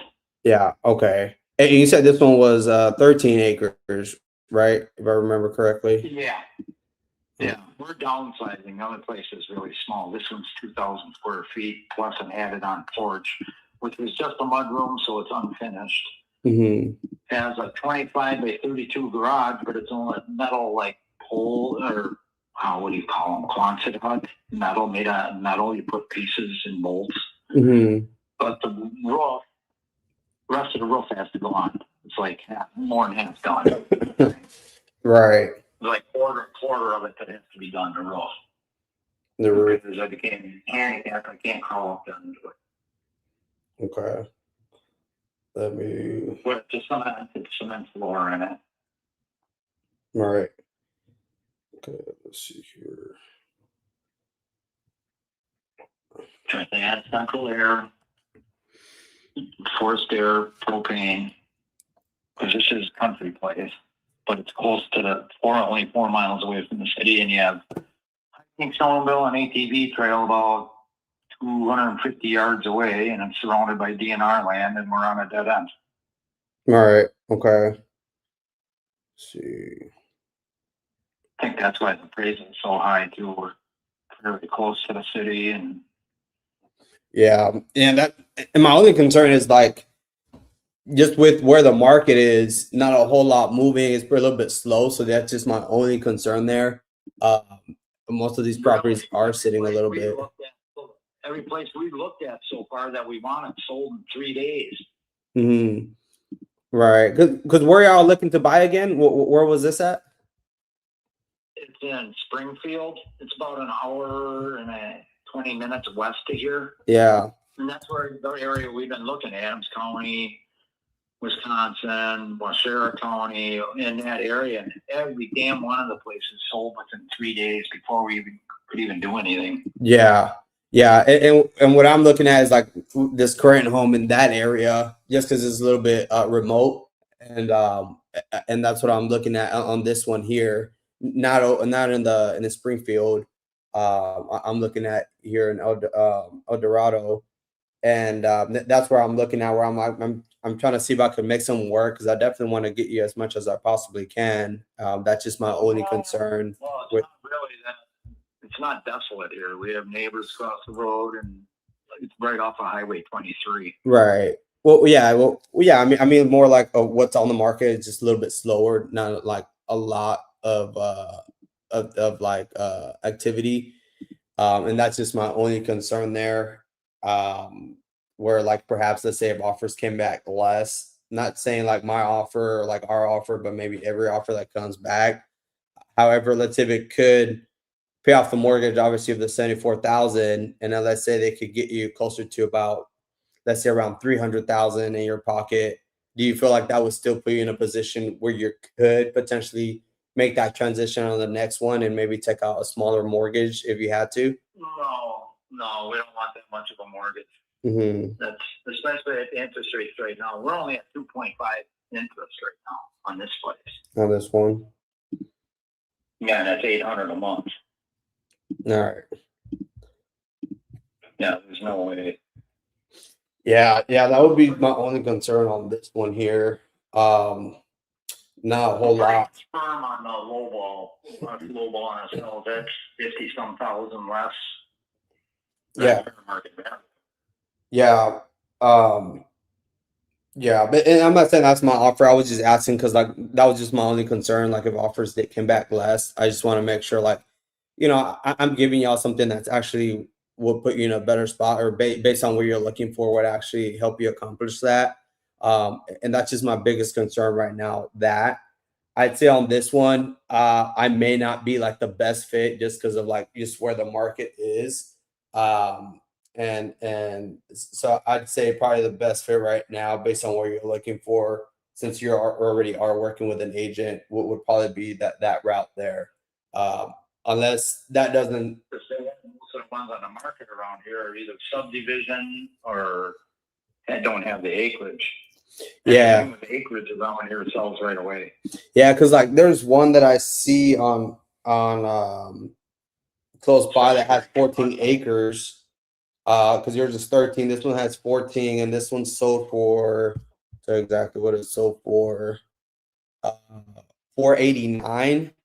But it did take a little bit, and it was also a 3-bed, 2-bath, and that's what it sold on the market. How old was it though, the house? It was that one's yours is 8 years old, and this is the slab foundation house, right? The one you have on there. Yeah, it's got four basement walls. It's got a full basement. Okay. Cool. Let's see. And then you said how long ago was the appraisal that you got? I know about that one you're talking about. Yeah, you're right. That one was a little bit. That one's older. Yeah, that one's older. So yeah, and there's something. So you say you had a recent appraisal on it. How long ago was the appraisal that you got? Maybe that could help us out here. The last month or two with you guys and real estate guys and loan companies and the bank, and that's the bank's appraisal. Mm-hmm. Okay. Right. That's our mortgage.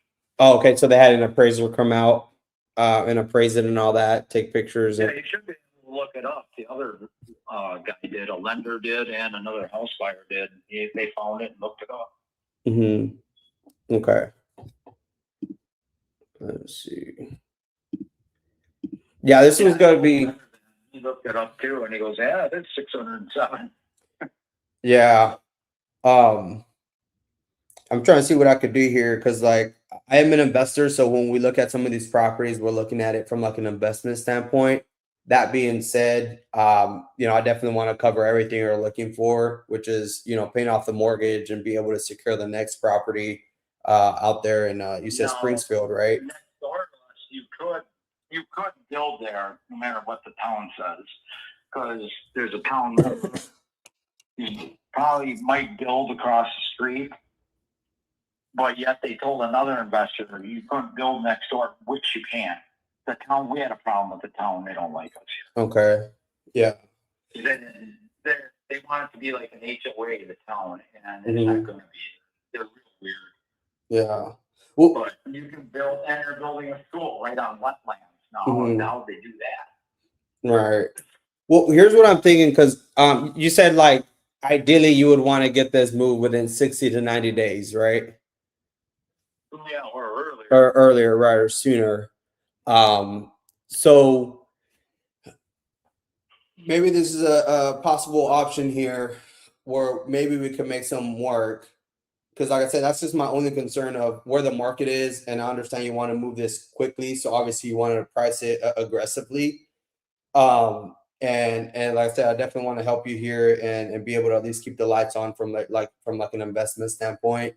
So if we could cover the mortgage of the 74,000, and then from that point, get you, let's say, closer to around like 390 in your pocket net, which would minimize the amount that you would have to take out as a loan.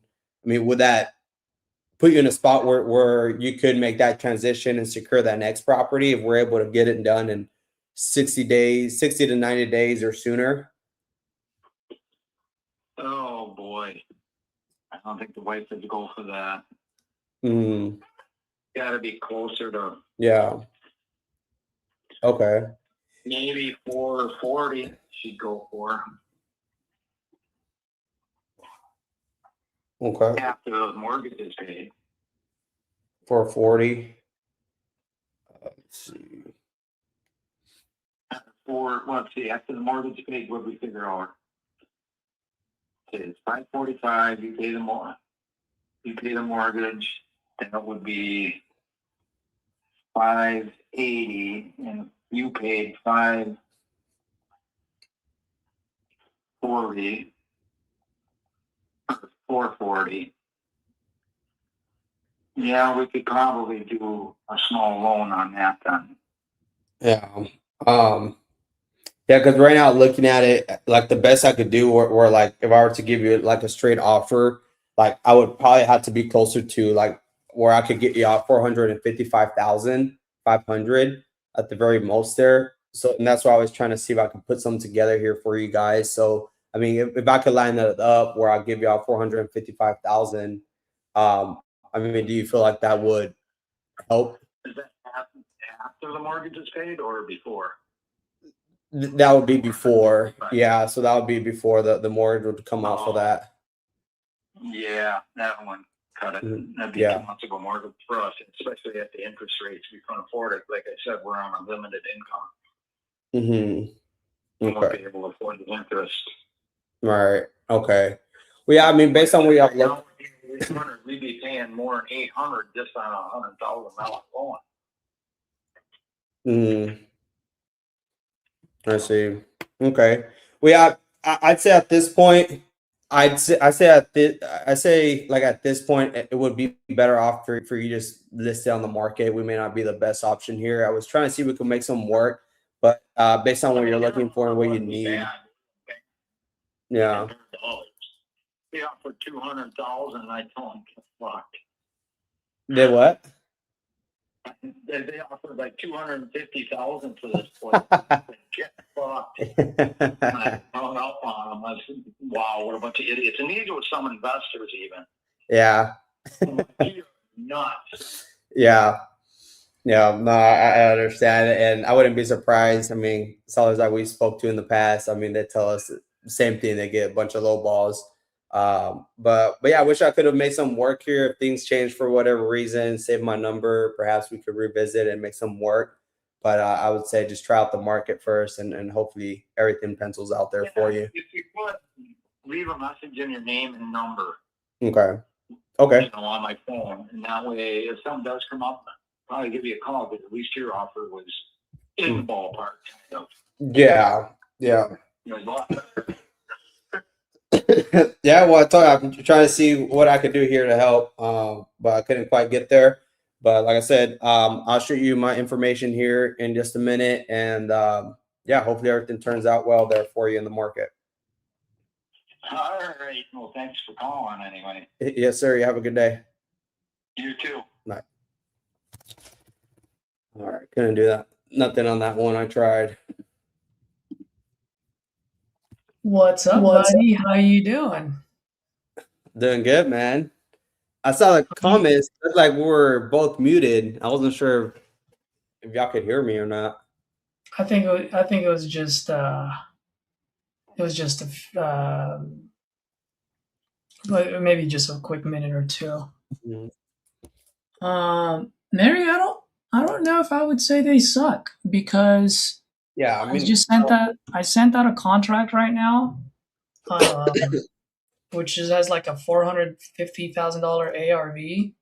It's like it's in a great market, and it's a small footprint or square footage. So it's right there, and I've set it up where there is that possibility of renegotiating on price. So far, how many people have you talked to, Edward? I just talked to one so far. No, 3. I spoke to 3. Okay. What are your thoughts so far? Dude, I mean, what else could I ask? I mean, they're looking to sell. I had a good conversation. Like that I can't ask for anything more than that, man. Like I'm having a conversation with them and actually going through my process, trying to figure out if I can make things work. I mean, not every call is going to be a deal. And I've only spoken to 3 people, right? Three people. So I was like, bro, like we still have a bunch of leads like here, and we're gonna get one for sure. Like, I mean, you just sent one out. So I wouldn't say these leads suck at all. Like they're really good leads. I like them. I like them so far too, and I say I like them so far because I talked to like 2 other folks before we went live, and so just for the viewers that are watching, at the end of the day, what I look for when I'm buying leads, one, if they can fog up a mirror, for me that's good enough. But also most importantly, like when you call and say, "Hey, ma'am or sir, like you filled out a form on my site, you're still looking to sell," and they say yes, like if they have this, like they're open to talk to you, like for me that's a good lead, that's a good start. Right now, if you call them, they're like, no, like you give me an offer, and you keep getting with you give me an offer, you give me an offer, then that's when I get a little bit like, well, what kind of messaging is the ad saying out there, right? Because that's an air of confidence that they have, like as if we're calling because we want to give an offer. So far, every time I've asked, they said yes. And when I ask how much you're looking to get for it, there hasn't been any not hesitation. What's the word that I'm looking for? Pushback on it. So for me, these are motivated people. Now, whether they're in the right price bucket or not, that's a different story, and we can't control that. Yeah.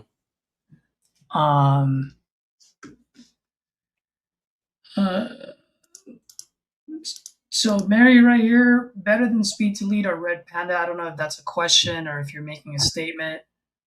Right now, I have a very small sample size with Red Panda. Red Panda, I do have a very small sample size as well. And with Real Estate Bees, today is my first day just using them. So I don't think I'd do anyone any service for me to compare, just because I would be comparing based on a small sample size. And what if I had a bad stretch of shitty leads? That's possible. I don't care what PPL provider or even a PPC provider that you have, that can happen. And so I don't want to give false feedback or findings off of a small sample size. Now, once I have a lot, then that's a different story. But for now, based on the subset that we've gotten, I'm pretty happy with it, just because we're talking to people that are looking to sell. Are you guys buying the $29 leads? So right now we are using the exclusive leads. That said, I just got someone responding to my text message, bro. Okay. Kentucky. Dude, don't let me beat you, bro. You don't want me going for 2 for 0. Bro, that's on. Back to my call. I went over the thing with her. I'm pretty satisfied with what I did there. Like, did I get a contract signed? No, but I made sure that, I mean, she said no to me like more than 5 times. And for me, like if I was actually managing a team, that's all I can really ask for from any of my acquisition guys, right? Is not just give up after the first no. So far I'm pretty happy with it. She knows that I'm here to do business, but I'm also not here to twist her arm. Yep. Yep.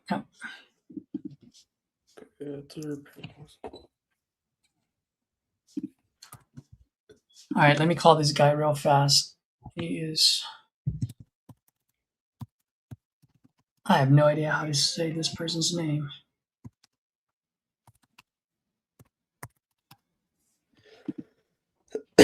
Your message, just hang up. Or to hear more options. No.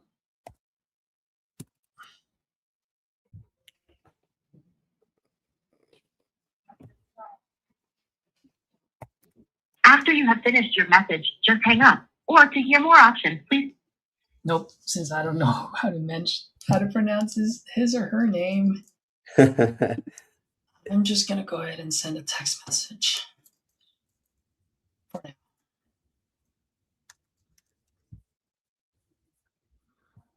All right. Hey, Caesar, you see our private chat here? No, I did not. Sorry.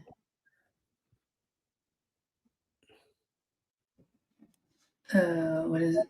Oh, sweet. Demetrius is back from his meeting, so let's go. Let's bring him up here so far. Demetrius, how are you, buddy? I'm doing well. I heard a lot of your calls, and I just want Nice. to ask how are you guys? Is it you have fun or not? We're Oh, having yeah. fun. We're talking to people.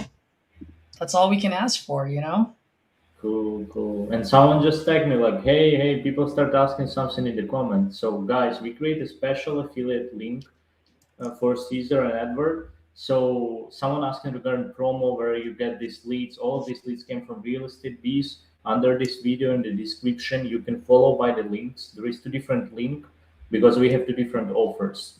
One offer it's mostly for someone who just want to switch from cold call into pay per lead or pay per click, like doesn't matter, inbound leads. That's mostly for newbies who just start working with the real estate and who just want to have a good lead volume and start speak with their homeowners. And another one that's for solid investors who already have team processes, follow-up steps, CRMs, who are ready to invest money instead of like time. And if you will go in the description, you can find both of these links, and you can join on the Real Estate Beast platform and start buying these leads. One more time, all of them are inbound. We have refund policy in case that it's invalid number, like properties listed, wrong type of property. We are okay to refund this, even in case that they will tell you like, "Hey, I'm not looking to sell." That's also refund. And Demetrius, just for everyone, just so that they know, like this is literally my first time using them, so I don't really know a whole lot about Real Estate Bees at all. But you did give me two different links.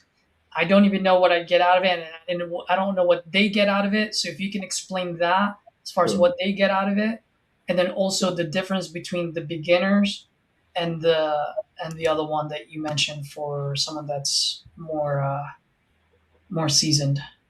Yes. So the difference is that our AutoBuy Pro, we are selling leads exclusively. For example, if we already have, let's take New Jersey. New Jersey, that's one of the most like, I don't know, popular market right now. We have a lot of customers and all of them, they buy leads exclusively. They're using AutoBuy Pro. That means that we sell one lead to one customer only. They pay us like 249, 299, 349 per lead and get these leads exclusively as soon as this homeowner made the form submission. So how it's working, all these homeowners go on our website, made the form submission in just like 3 or 5 seconds. AutoBuy Pro users, they have a priority. So we are charging their card for this one exclusive lead and send this lead directly for them. In case that we don't have AutoBuy Pro customers, we are okay to sell this lead for AutoBuy Lite. That's how their distribution is working. So the Pro customers, they have a priority and they have better quality leads. They receive these leads right away in the like 5, maybe 10 seconds after the form submission. The AutoBuy Lite, they have a second way of the priority. So in case that we have some Pro customers, that means that potentially you will get less leads, but still we have some leads for the AutoBuy customers as well because we made some sort of the filtering. So we really try to sell on the like better quality leads on the Pro.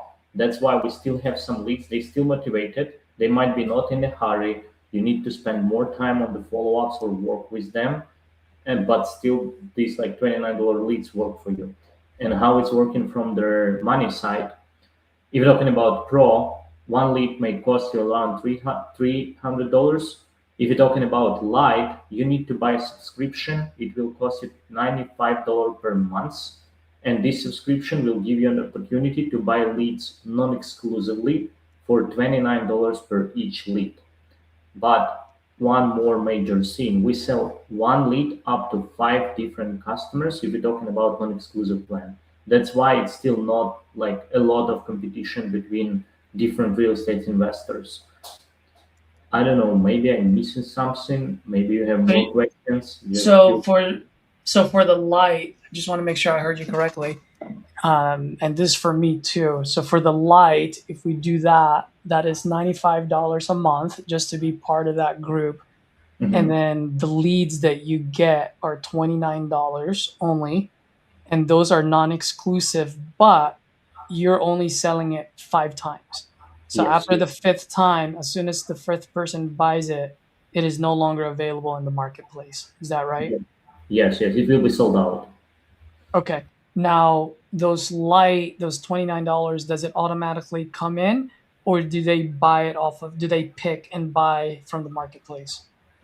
All of this is auto buy. So we will try to charge your card and after this send this lead for you. You can select the filters from the start. You can select geographical areas like counties. You can select type of the properties, put your monthly budget, how much you're ready to spend per month. And after this system will automatically buy this lead for you. If you want to buy leads manually, we also have the lead marketplace. The prices are higher. We doesn't have any sort of auto buy light feature where you can buy leads for $29 only, but still there is an opportunity to cherry pick for you.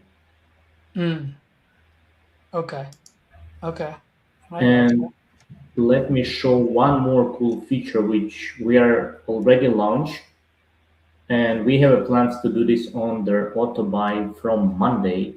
So this feature will be available. And if you will came from the Caesars live show, just put in a support in our chat like, hey, we watched the live show and we want to use the promotion. We can give you some sort of a discount in case that you will launch your first auto buy campaign, auto buy pro campaign with their exit strategies. Let me make the screen sharing. Yeah, go ahead and do it, and I'll put it up there. Can you see my screen now? Yes, sir. Cool. So what we have here, we already tried to understand, to check their exit strategies for the lead. We try to make the screening to better understand if this lead is good for retail listing or for fix and flip, for wholesale. Right now it's already on live, and if you will go to our lead marketplace, you already can find leads and all of these exit strategies. If you want, you can select like only wholesale, only fix and flip, buy and hold, or only listing. You can also check like show available leads only.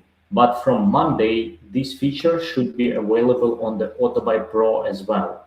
That means that you will have an opportunity to go inside your AutoBuy campaign and select exit strategies which are good for you and exclude like bad exit strategies for you, which are not in your like portfolio.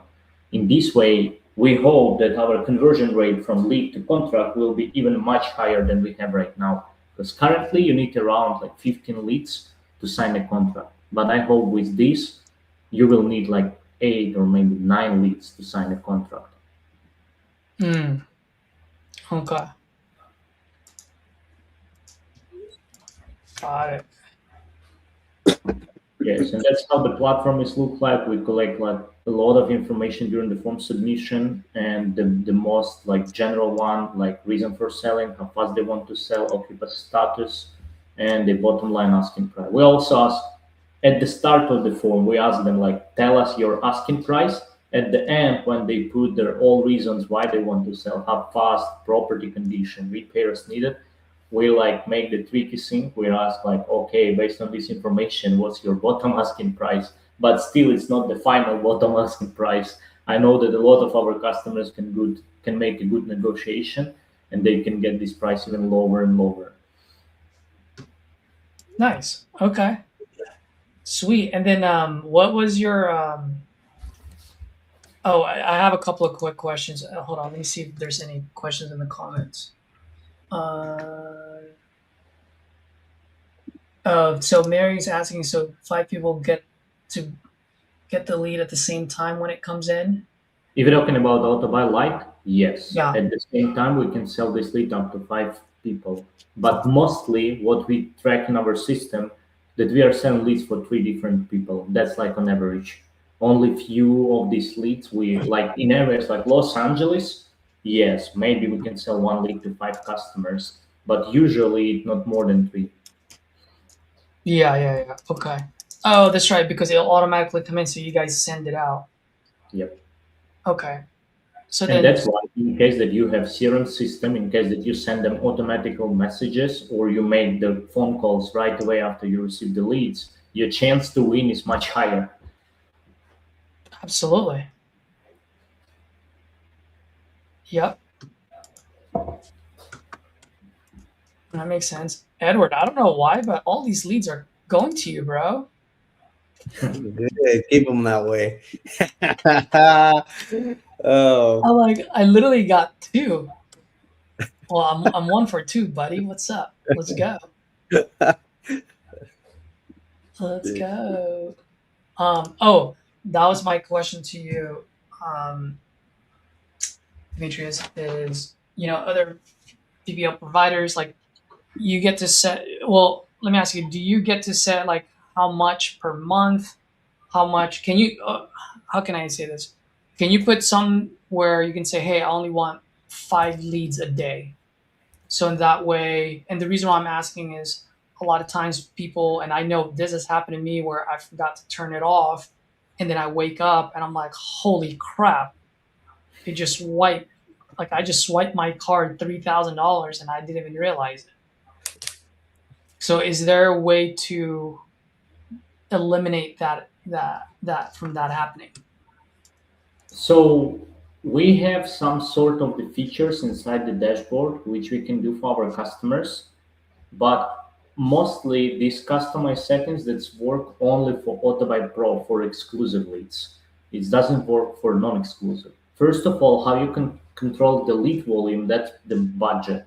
In each of your campaigns, I will make the screen share. Just give me 1 second.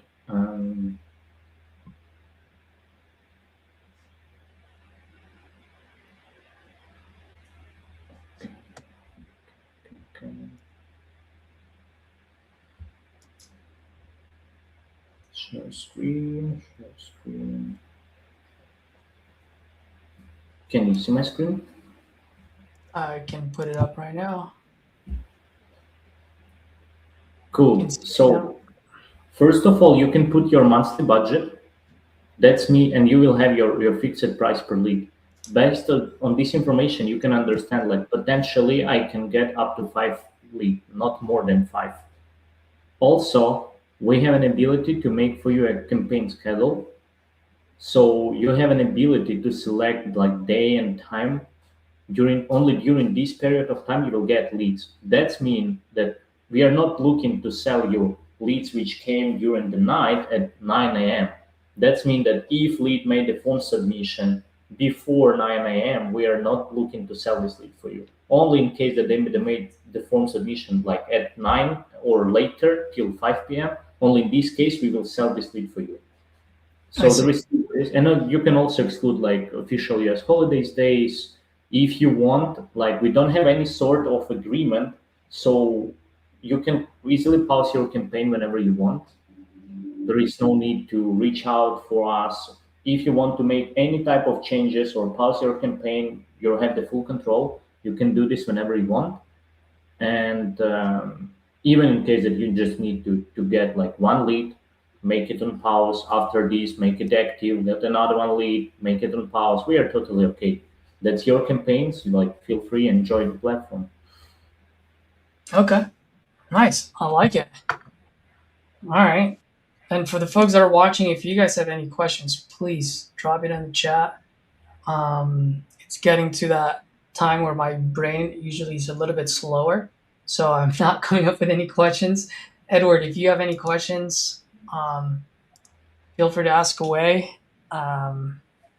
And while you do that, I'm just gonna make some calls. Yeah, that's what I was gonna say right now. I mean, give me more leads. We will. We will, and we will try to do this in your counties. Yeah. All right. Well, I'm gonna go. Cool.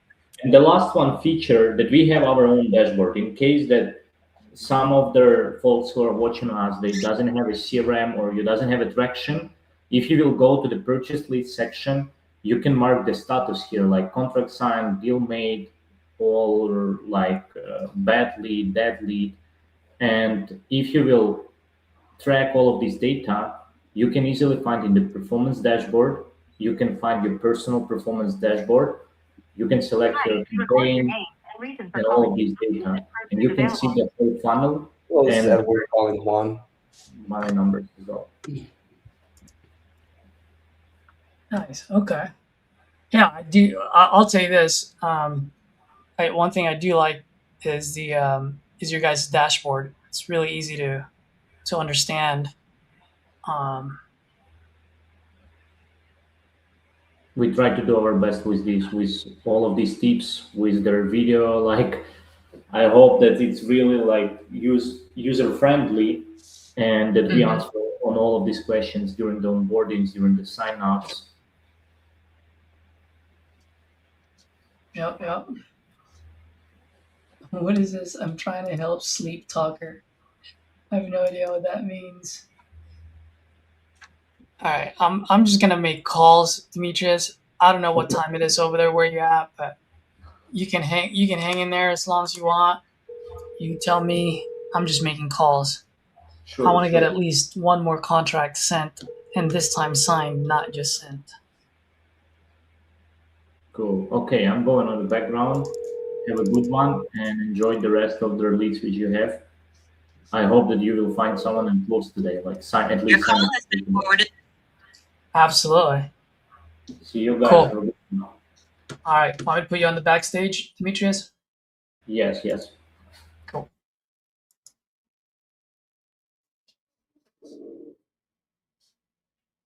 Sweet.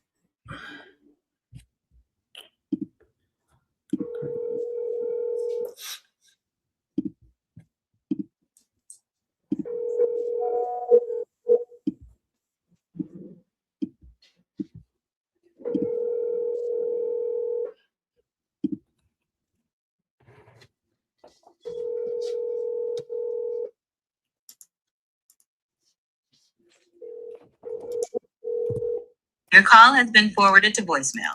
Voicemail. The person Trying you're to trying reach is not available. Please record your message. When you have finished recording, you may hang up. Hey Tara, good evening. Caesar here. Just calling. So it looks like you filled out a form on my site about your property on Westgate Boulevard. Just want to see if you're still looking to sell. Give me a call. Thank you. Your call has been forwarded to voicemail.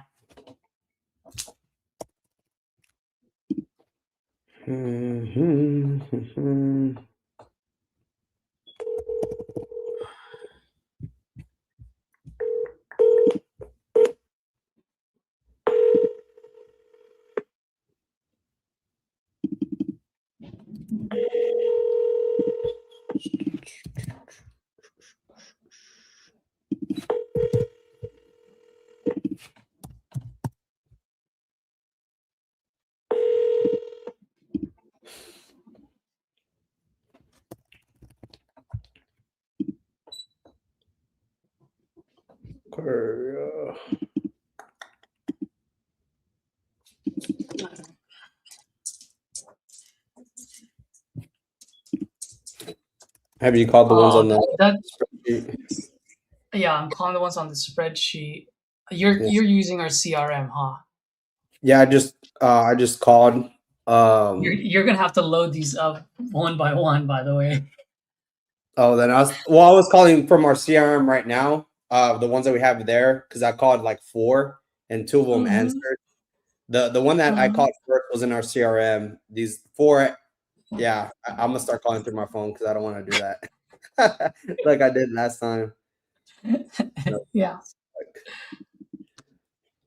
I'm gonna try that Columbus one. I'm just going down the line. It's called Lakeisha. Lakeisha. Yeah. Like, dude, you guys remember Martin? Martin. I don't know if I just dated myself, but that was one of my favorite shows when I was young. Martin Lawrence. Oh, yeah. Dude, my favorite I was like, character what is is that now? my favorite character is Bunquisha. The number you have reached has been disconnected or is no longer in service. All right, that's one that's disconnected. Let me make sure I got the right number.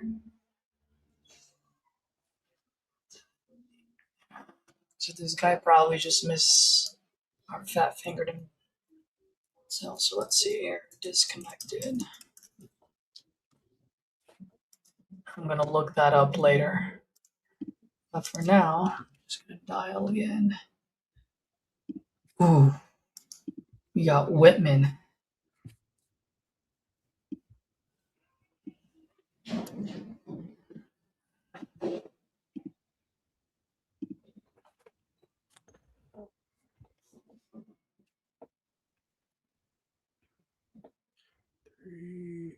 Hello, Yes, hello. May I speak with Tiovi? this is Tim. Hey, Tiovi. Good afternoon. My name is Caesar, and I'm just responding to your online inquiry. Looks like you might have filled out a form on my site about potentially selling West Pinnacle Vista Drive out in Whitman. Yes, Caesar, what company are you with? Oh, yes, ma'am. I'm actually just a private investor, so I have my own LLC. I'm not a hedge fund or none of that stuff. Mm-hmm. I'm just buying Okay. properties for my little ones. That's all. I know I did fill out a form. I just want to make sure that it went through your company. You have a company name that I filled out with of the stuff? Yeah, so I have multiple ads. So I have ads on Facebook, YouTube, and I pay all these digital marketing companies. So Okay. yeah, so I Okay. just don't know. It all comes in. I just don't know like exactly where it came Which from. one? Yeah, exactly. Okay, so Caesar, did you get a chance to take a look at my home to see if it's something you want to pursue, or you don't have a look yet? I am looking at it. I'm about to pull it up. I don't pull it up until I get on the phone because I do quite a bit and I get quite a bit of leads. And if I were to look at each home before I even talk to someone, I'll never get a chance to call someone.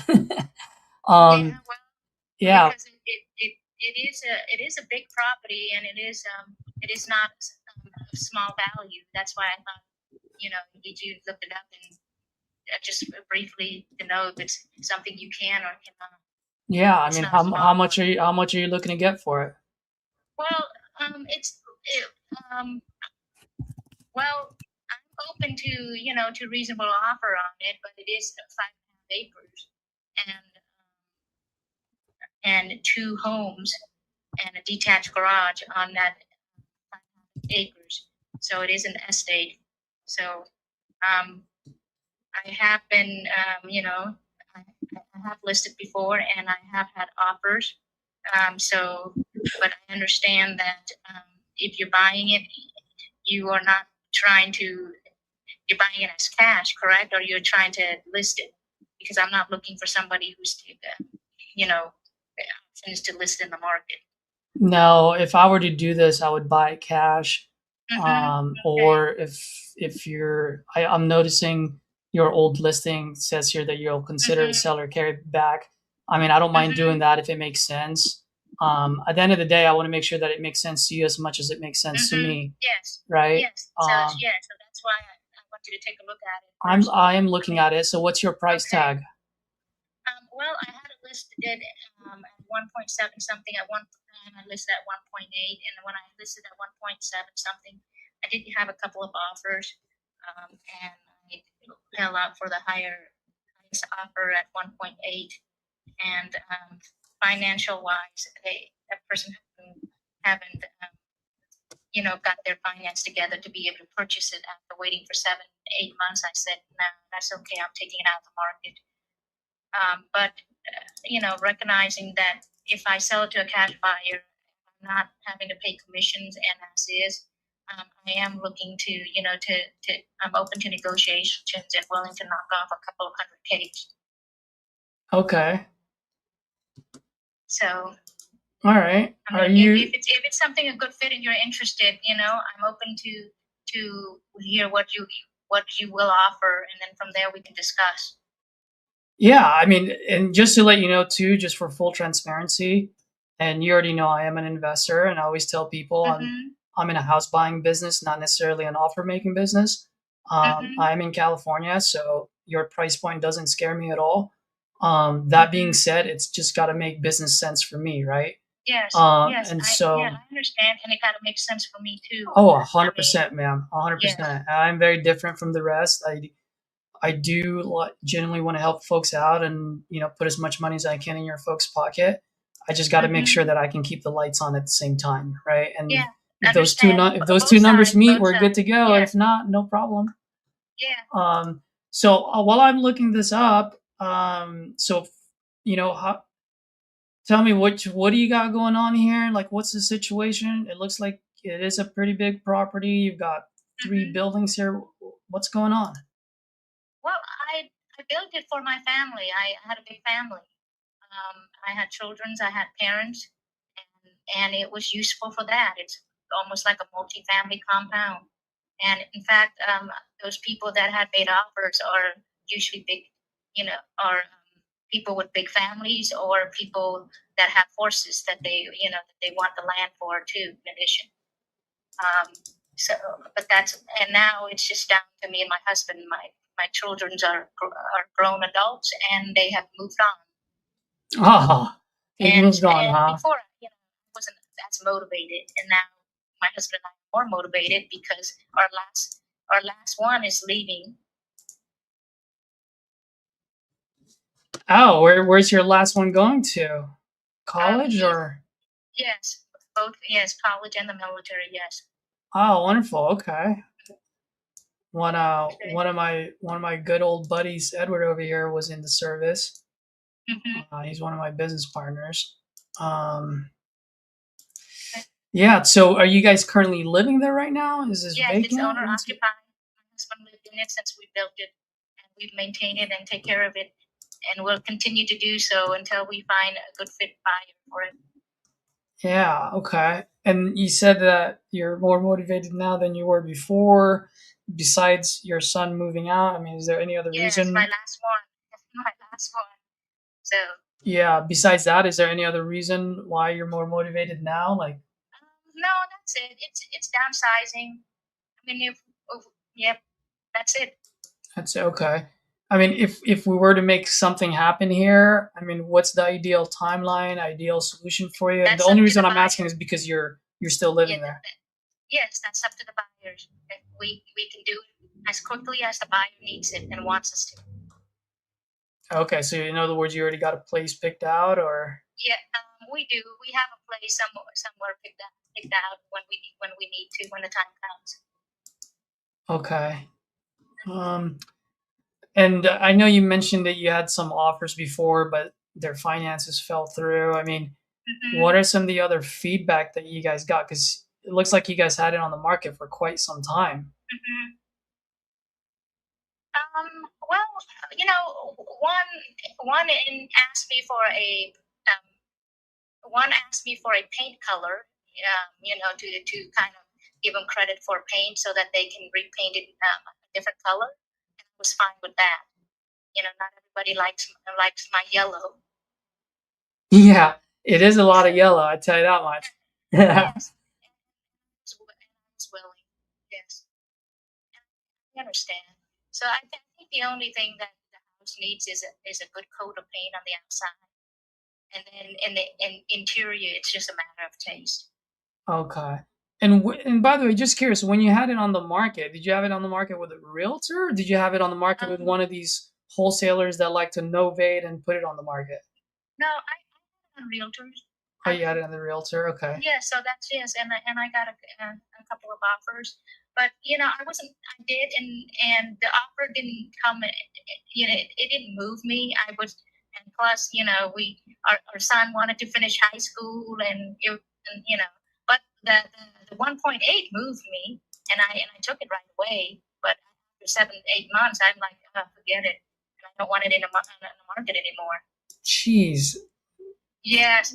So 7-8 months they couldn't pull the trigger on it. well, he qualified. He has the money, but it's somehow it's hard for him to get access it. He said it would only be a couple months, but somehow they made it difficult for him. Money that he inherited in a trust. He's got more than enough to buy it, but they made it legally difficult for him. But he didn't tell me that it was going to be that difficult and that long. Yeah. Huh. I guess let me ask you this, if you don't mind, because I am a bit interested. I like the compound. I guess, and you know the market well enough, and you had it on the market for quite some time. Mm-hmm. I guess if you don't mind me asking, let's say I do buy this, whatever the price point may be, whatever we agree on. Let's say I do buy it. How do I make money on this thing? Like, can't rent it out. I mean, how much can I resell it for? Well, I'm not. Well, they are having boarding horse properties that that have seasonal people that comes in and board. They have that with like in my area. So we have a lot of horse lover in my area, and there's an arena that's 5 miles. That is 5 miles away. That people, a lot of horses come and they compete and all kinds of stuff. So there are multiple compounds nearby that actually with people with horses, and those people with horses, they tend to to buy it and do that, and they do have that type of money. And in fact, one of the offers that I didn't take was a person with the horse. That was actually two of the offers, but I wasn't, it was like it was 1.65 and the other one was 1.7, but I went with the 1.8. And those other two were horse people. So with that, that's the market. And I always see ads on Facebook and stuff that people want to rent in my area, but I'm not interested in renting my second home or guest home and stuff like that. And I know there's a lot of distribution centers that are starting to open within 10 miles of where I live. So I don't know, and there are people that talked about making it turn it into an assisted living homes because it's got walk-in bathroom for every one of them. Well, I'll tell you this, dude. So there is the market for that, for the assisted home livings or horse lovers, and that's what you can probably do with it.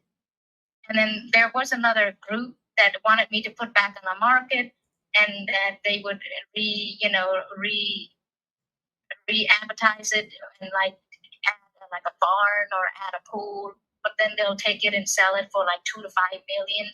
But they'll come in and they'll add a barn and a pool for that for for whoever the buyer is, tailored towards that type of buyer. But I wasn't interested in that. I didn't take that because I'm looking for a cash buyer and not putting in the market for them to do that. Yeah. Now, do you guys own this outright, or do you owe money on this still? Yes, we own it right. Yes. You own it outright? Yes, that's why I'm not stressed. Like on a mortgage where I got to sell it, and desperate. It has to make sense for me, and I understand it has to make sense for you too. So, again, like I said, I'm willing to knock off a couple of hundred Ks from my lowest offer, which was 1.65. So if we were to do, let me ask you this: if I were to do a straight up cash deal here, close on this in your timeline, I pay all the closing costs, no realtor fees. If I do all of that, I mean, what's the best price that you folks can do? I would like 1.4, but I'm open. I'm open to open to hearing what you have to offer, and anything that falls not near that or too low, I've said no. Okay. Trying to right now. I'm just looking at the market, and I'm just trying to.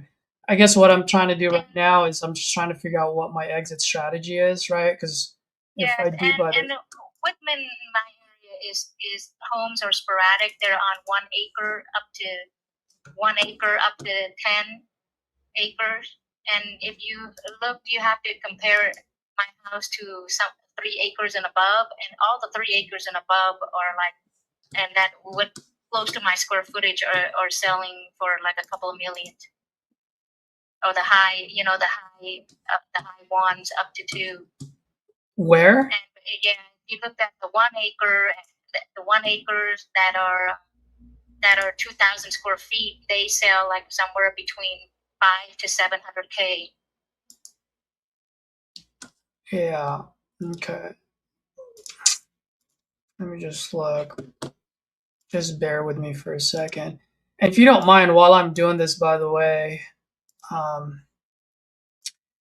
if we were to do a seller carryback, like how are you guys typically, like, how are you looking at that situation if we were to do that? It has to, yeah. Well, I was open to it when I talked to the realtor back then. I was only open to it with a huge down payment, like yes, with a big down payment. And I'm talking about maybe like $1 million, and then the rest we can finance until they sell the house or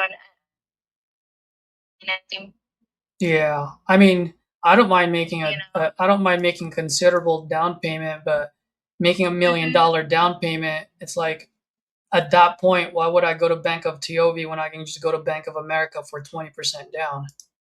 Then I would only have to do a $300,000 down versus 1 million. Yeah. So it doesn't make sense from an investor's point of view to do that, right? Yes. When I did that, it wasn't more for investor, but maybe like somebody else, like a homeowner that's all they have, and then they want to finance the other amount. Yeah. Yeah, I mean, if we do, and I'd rather do a cash deal just because I like quick and easy. And I prefer that too. Yeah. My only thing is I'm looking all over Whitman and I'm not seeing any.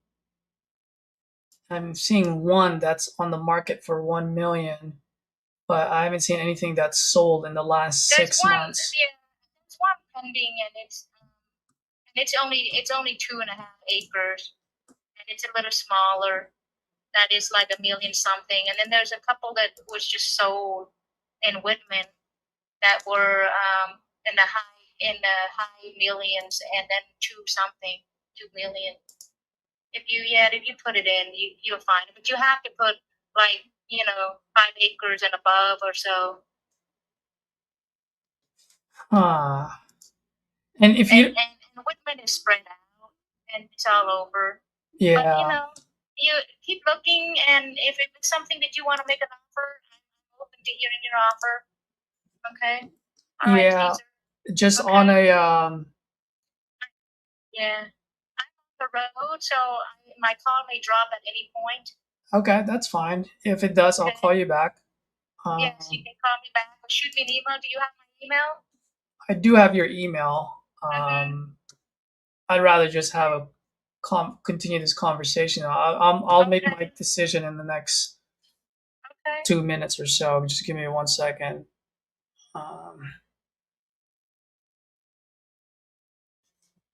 So on a straight cash deal. So here's my only thing, and I've got this rule that I really don't bend as much. But here's how I look at it, and maybe you might agree or disagree, which is fine. It's just kind of like how I've run the business. Whenever I see a property that does not sell on the market,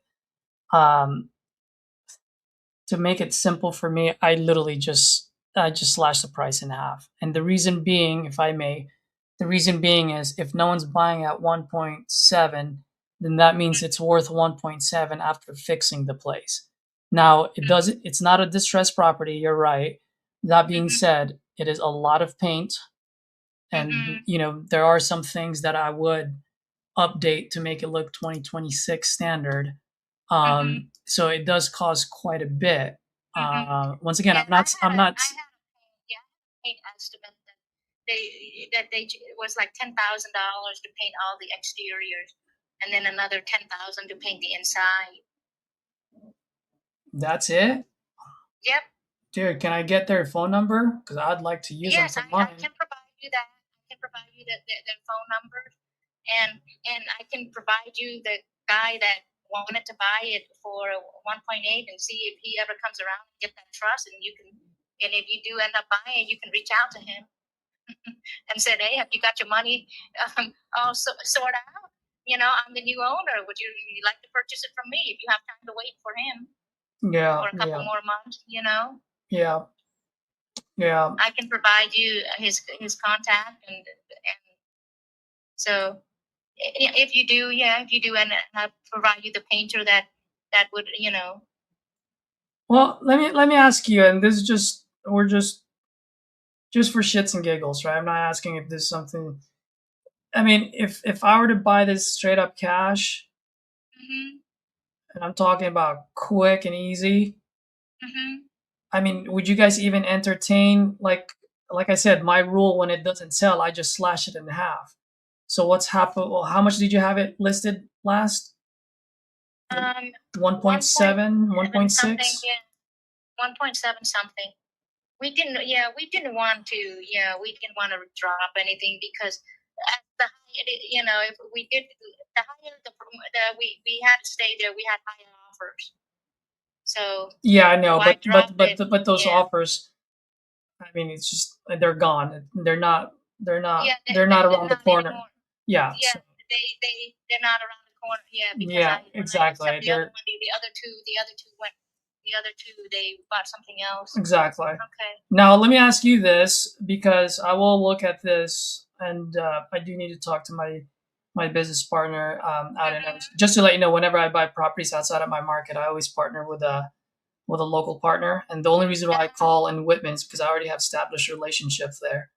Okay. But right now, and I will do a little bit more due diligence, but just my gut feeling because it didn't sell at 1.7 for a quick cash.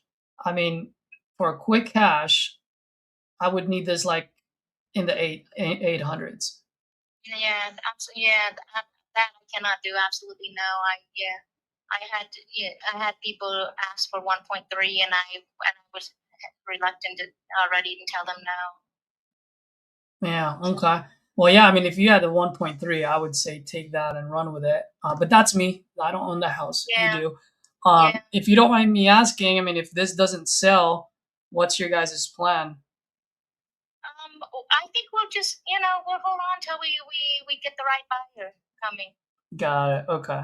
All right. Okay, but So 800K is not something okay. So in other words, there's really no reason for you guys to sell unless you get the right price. Yes, I mean I have people offered in the millions, in the low millions, and I said no. Yeah. All right. Well, hopefully they call you back, and that would be good. But if Yeah, for some reason if the market doesn't pan out for you folks, or if none of those offers come in, let me know. I mean, I will do my due diligence. I'll reach out to a couple of realtors and talk to my partner because, like you said, this is one of those oddballs. Realtors trying to get me to put back in the markets, and they just said they just need to be market better. Everybody claims it just needs to be market better. You know, the value is there, but I'm not interested in putting it back in the market. If you have a realtor that's just going to call me for that to list. Oh no. I'm not saying call it. I'm not saying no. I said I'm gonna do my due diligence to see what I can resell it for. Okay. Yeah, I'm not gonna do. I'm not gonna do someone's job. Okay, I know. Thanks, Caesar, for the call. Okay. All right, you have a good one. Bye. I don't know why I hung in there, guys. That was that should have been a 10-minute call. Not happy about that one. Who was that person? Let's send it to Scott. Let's see if we can do something here. It is really nice. And they are open for seller finance. I literally I don't get stumped too often, but that is one of those where it was just way too much. When I say too much, I don't mean price point. I'm talking about the location and how big the property is. There's just so many different things happening there.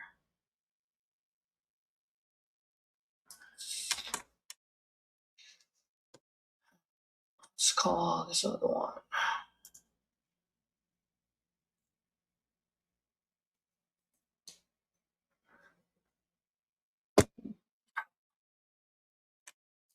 Is Edward on the phone? Edward, you want to unmute yourself? No. Okay, I'll keep calling.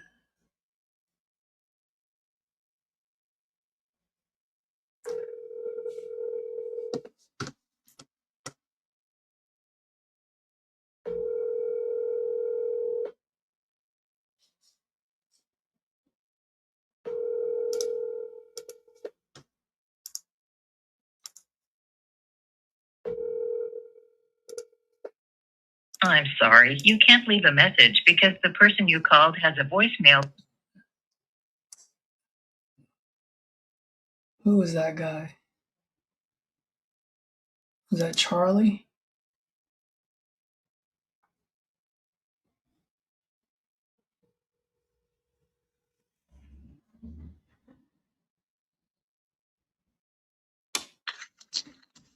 Hello? No. He answered, so let's go.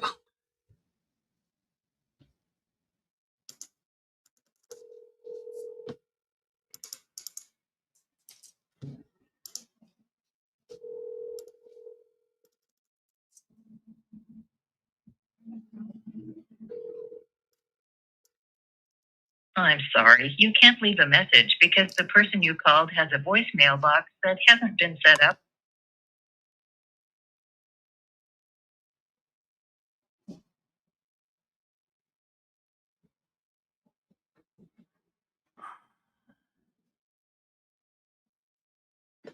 Hey, Charles Caesar here. Just responding to your online inquiry.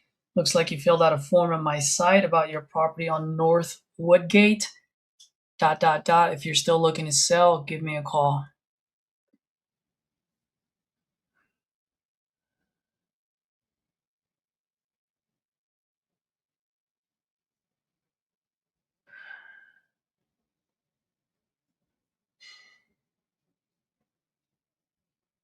Oh yeah, I have.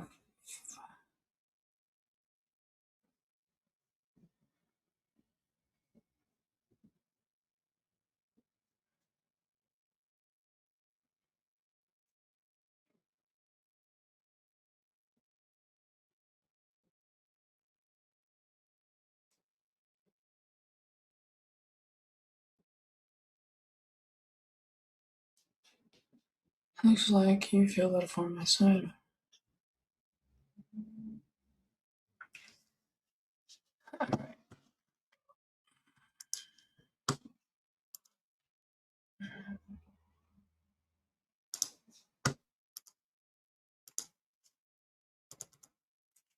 Voicemail not set up.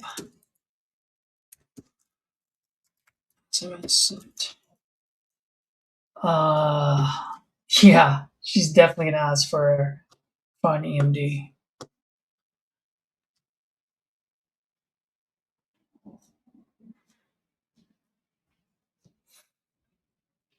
Alright, let's call this Texas one.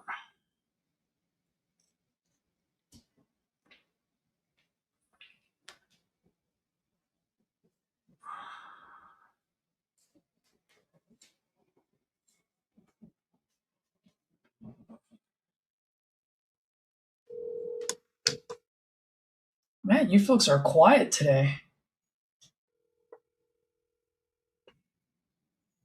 Hello, Yes, hello. May I speak with Katarina? that's me. Hey, Miss Katarina. Good afternoon. My name is Caesar, and I'm just responding to your online inquiry. Looks like you might have filled out a form on my site about your property on Allen Street out in Yeah. Frost. Yeah, you still looking to sell that property? Yes. Oh, I'm glad I called. How much you looking to get for it? I'd like at least 150, but I'm willing to go down to like I have to get 130. You have to get 130, huh? Do you owe money on this or? Yeah, I have a loan out for a brand new HVAC system and the loan for the house. Okay. All right.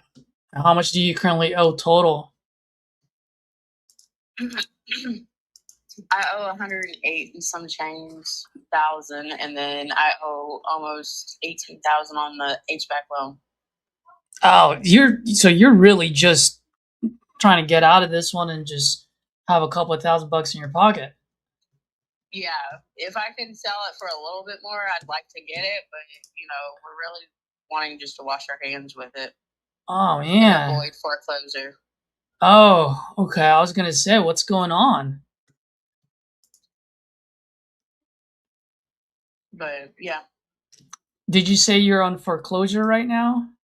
they haven't gave us the letter, but we're like 3 months behind. So You guys are we're 3 months trying. behind. Yeah. Okay. And if you don't mind me asking, and by the way, I'm just pulling this up right now. If we were to make something happen here, obviously, it sounds like you folks still live there. Is that right? Yeah, at the moment we're trying to move right now, so we're trying to get everything out and stuff like that. Okay. So if we were to do something here, like what would be like the ideal timeline, ideal solution for you folks? Like,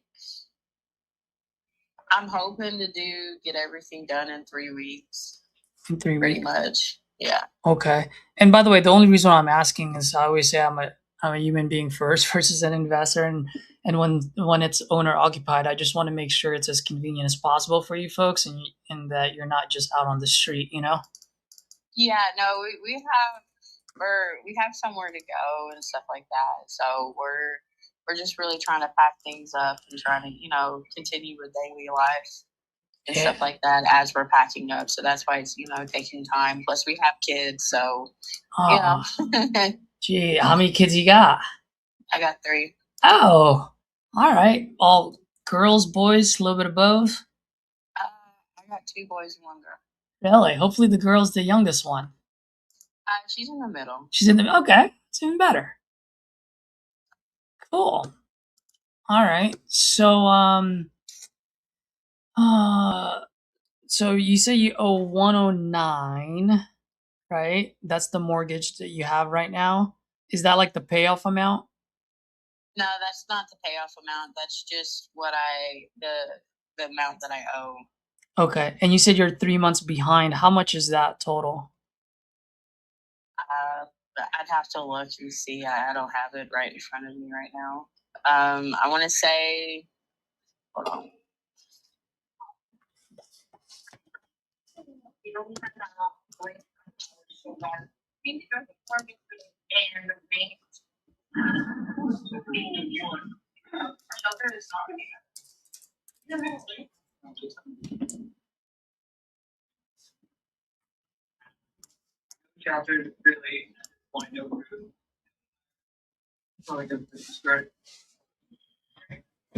I think it's 3,000.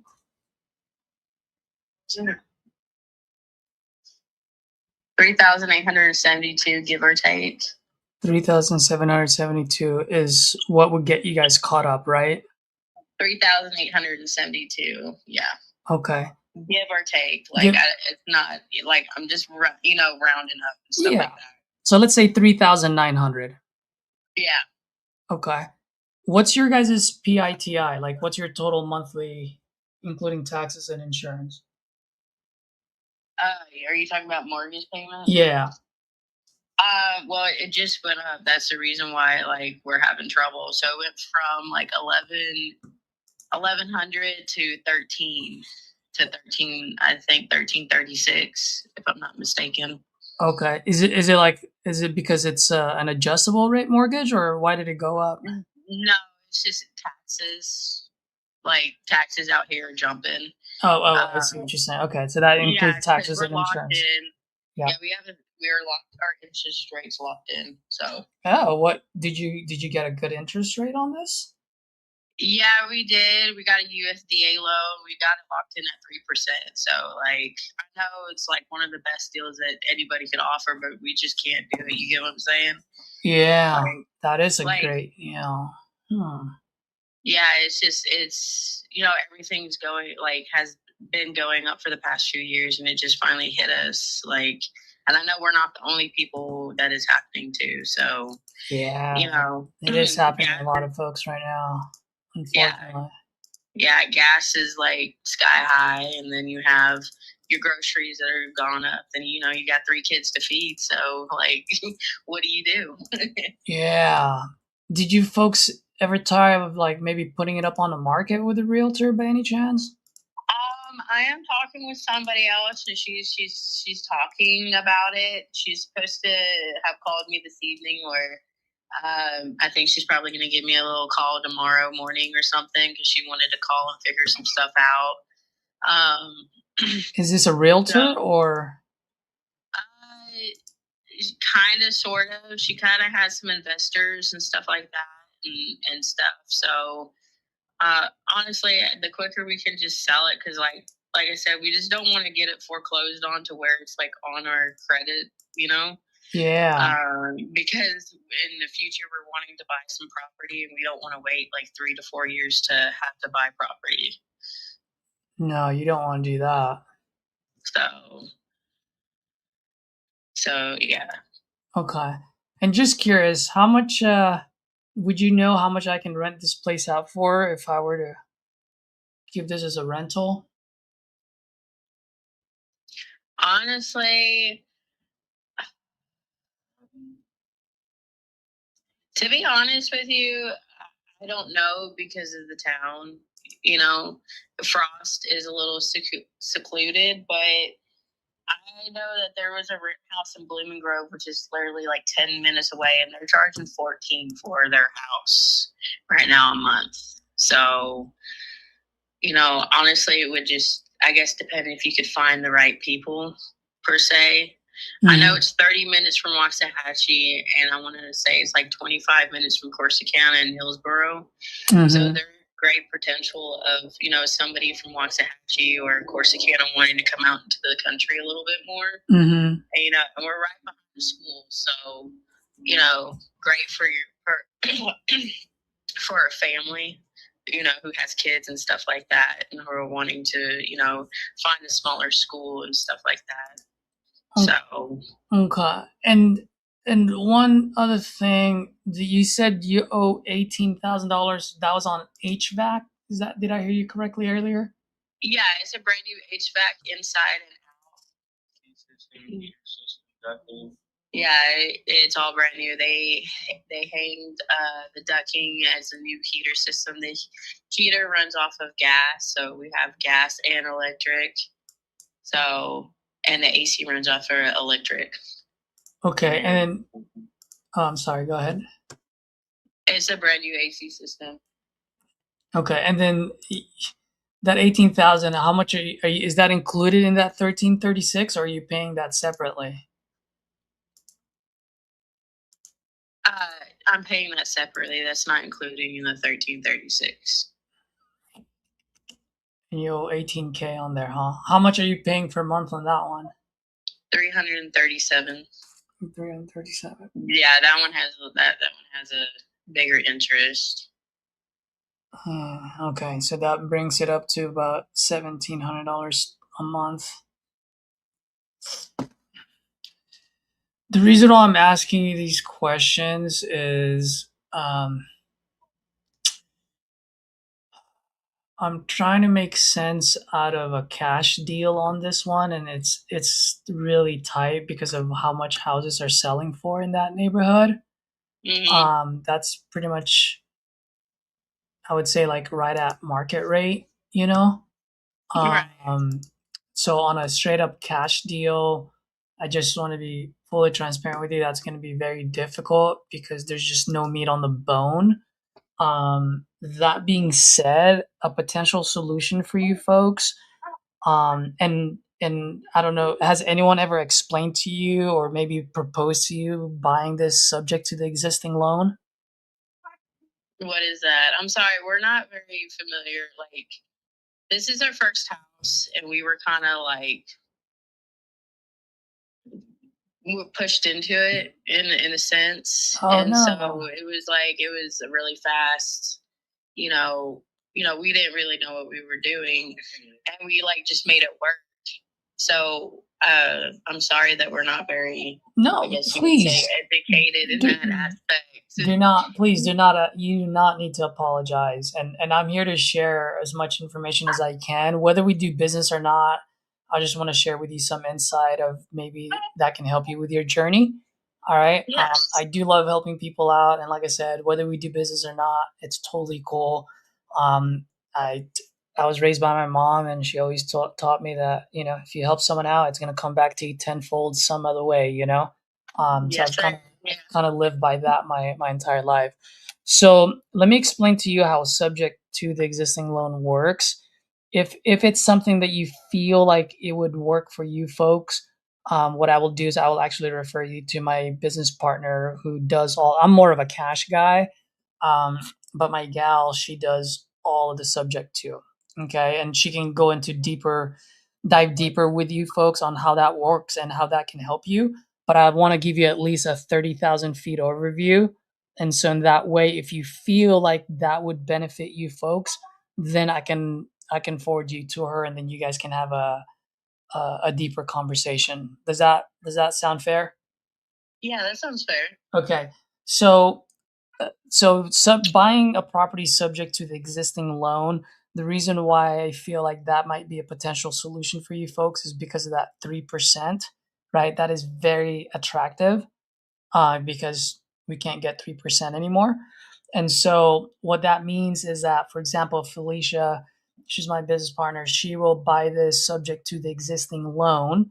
She will she will get you guys caught up to date. So she will pay that $3,872 out of her pocket so that it gets caught up to date.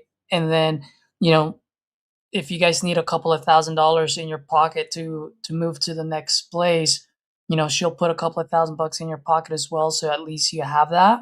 And then what she does is that she will buy it subject to the existing loan, meaning the loan does stay in your name, but she will continue to start making payments now. And the only reason why she would do that is because her goal would be to pretty much rent this place out and really just break even on a monthly basis, but she's playing it on a long-term game, right? Yeah. At some point, she will either refinance it or sell it on the market herself, which either way, if any of those two happens, or when one of those two happens, then your note gets paid first.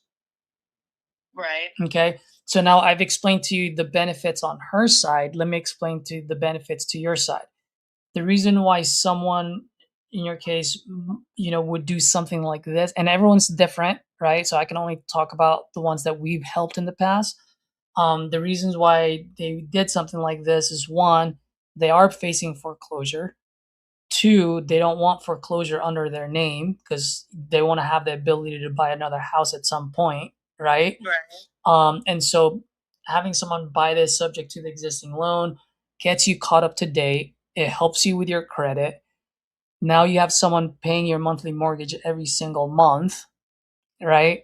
Right. And you don't have the foreclosure in your name.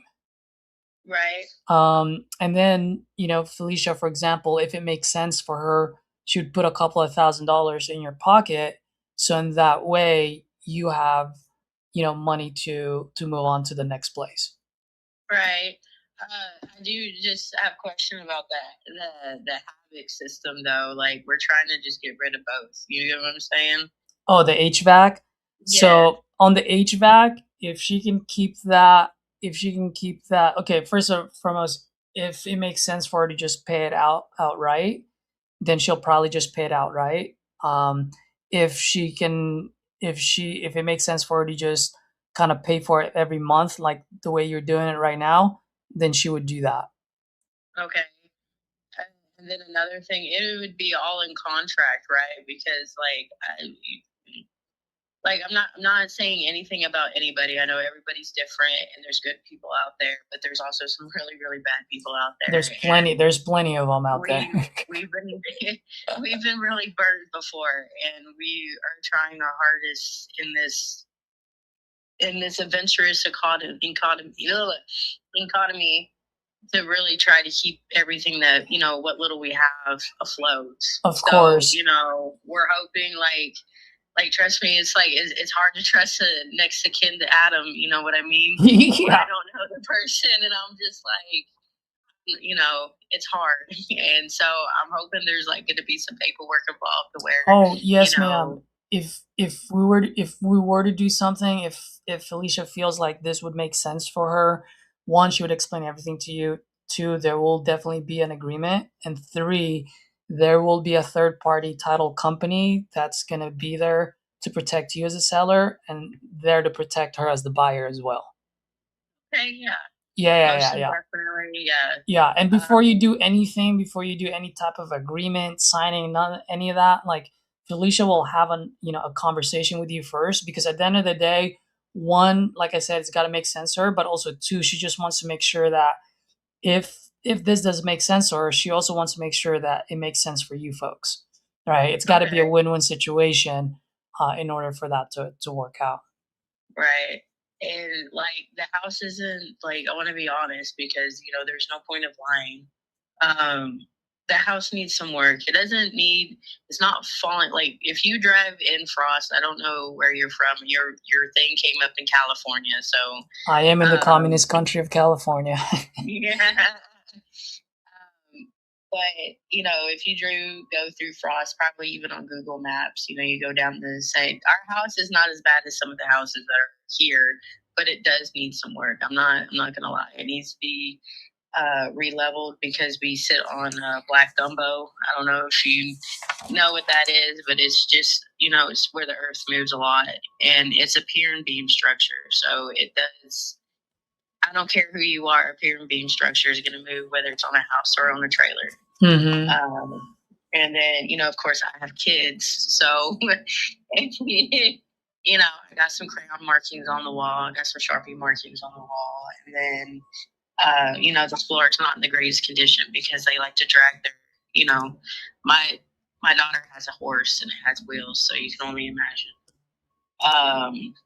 And then one of the front, like one of the windows, because it's a 2-pane window, so the inside pane got broken.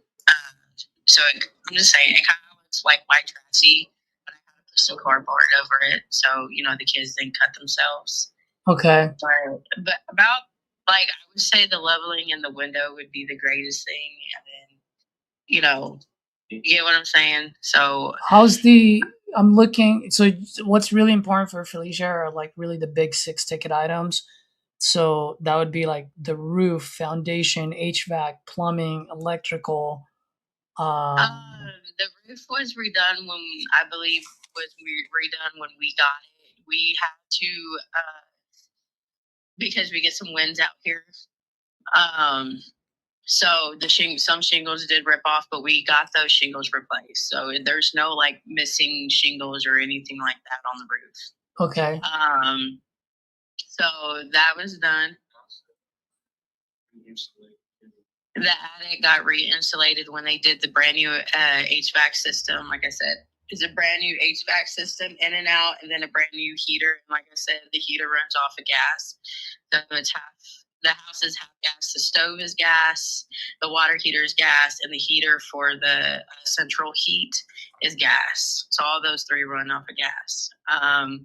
And then the electrical, I would say it's pretty good. I had the the people who installed my AC unit, they came out and checked my electrical panel and stuff like that. They said it was good and everything was great with it. So I had an electrician come out and he said everything was fine. Like I said, it does need to be re-leveled because we sit on black gumbo. So besides that, like I said, that's pretty much it. God, okay. When you say it's re-level, is it because you see cracks, or is it because it's lopsided? Like, do you have like soft spots, or? Well, it's no, when the house moves, the dry wall is gonna crack no matter what. Yeah. And then So there do you are have cracks on your walls now? Is that what you're saying? yeah, I have some cracks on the drywall, yes, and then I do have some spots in the floor where it is. You can tell it needs to be re-leveled because the boards are kind of.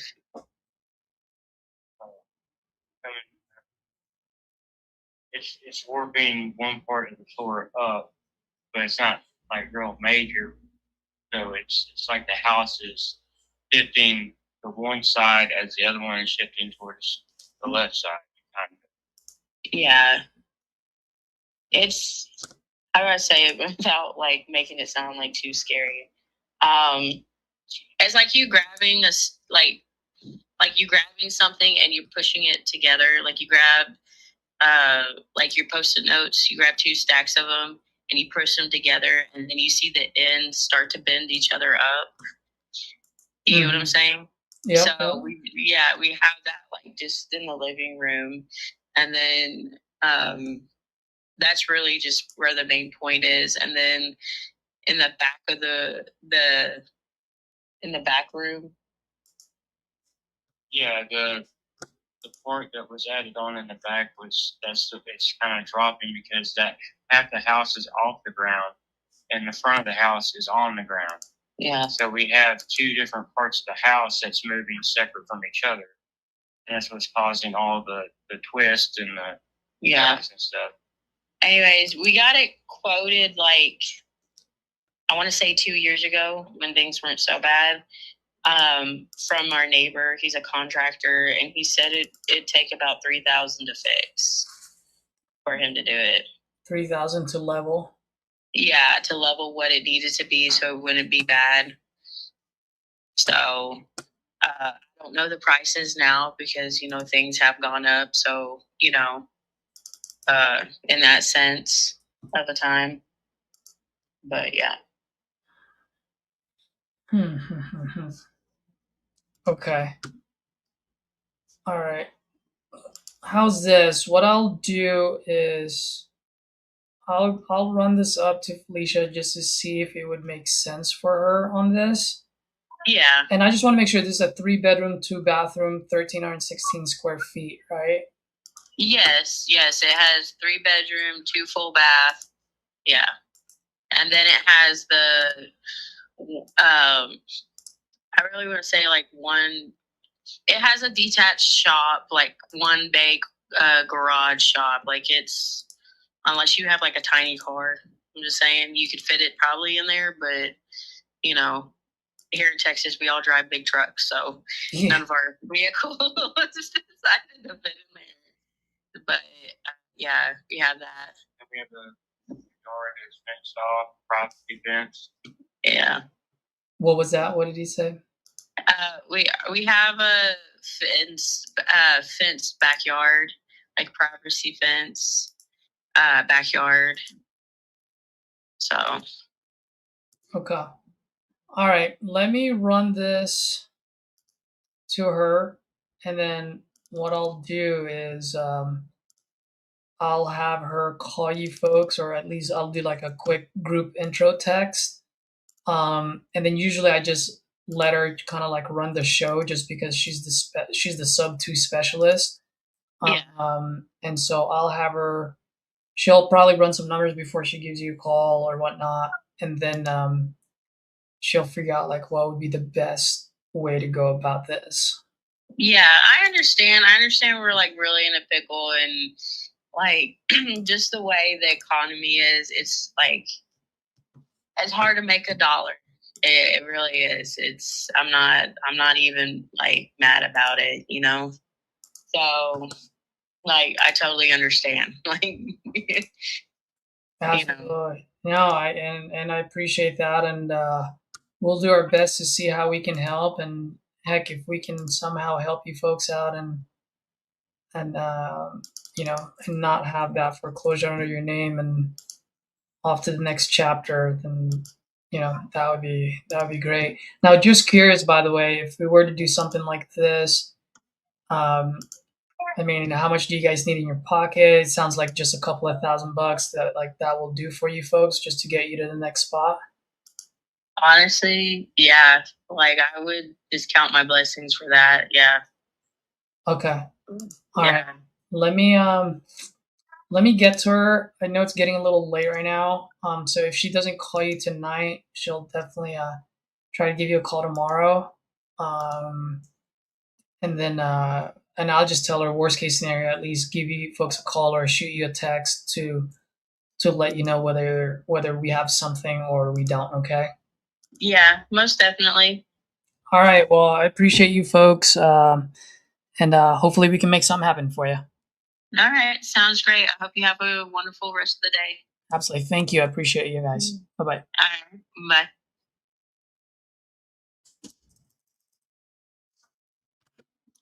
Did Edward just send the contract? I think he just did. All right, so this is going to Alicia. All right, I'll take notes on that later.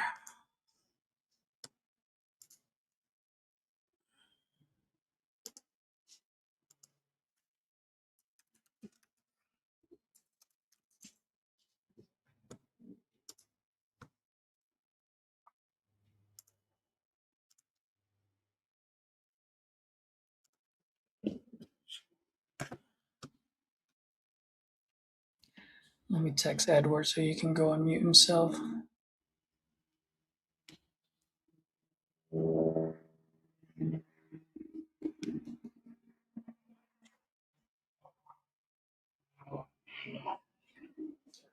Good evening, this is Caesar. We missed this one, man. I'm already sending the contract. That's him and his wife, though. So, Jeez, man. Sorry, you're having to go through that. I think that's gonna be my problem now. So thanks for a heads up. And by the way, I just sent you over the agreement, so it should be coming in your inbox. Let me know if you got it. Let me tell you something else, though. He did cut my grass for like 2 years straight. Oh, there you go. He cut my grass, the edge and everything. Jeez. I guess he used to not like when I cut grass. I cut grass too short. So He's like, let me do it. But I guess he was expecting something out of it, but I never gave him a dime. I mean, he asked me if he could do it, so I was like, yeah, you can do it. Yeah, go ahead. Yeah. And after about 2 years of doing it, he quit. Jeez. Oh, that was 2 years. Right. I mean, it didn't bother me. I mean, he asked if he could cut my grass. He didn't ask me to pay him to do it. Right. Jeez. I mean, I didn't ask him to cut my grass. But, all that comes at a price. Yeah, no, it does. Well, I'm glad to be able to help you out here and to try to get this off your hands so you don't have to be dealing with that anymore. And by the way, I just sent over the agreement there. It should be in your inbox. Let me know if you got it just to make sure I sent it to the right one. I didn't fat finger an email here.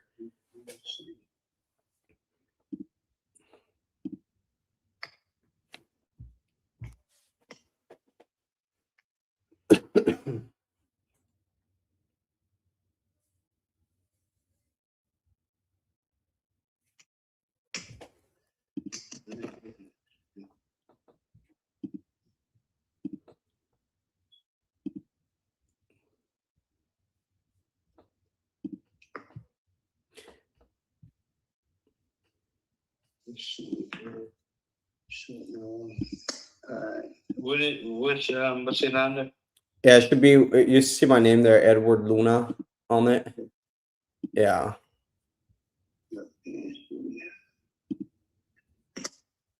It should either be in your inbox or sometimes it might. You should see where it said Allied Advantage Property Group as well in the email there, along with my name.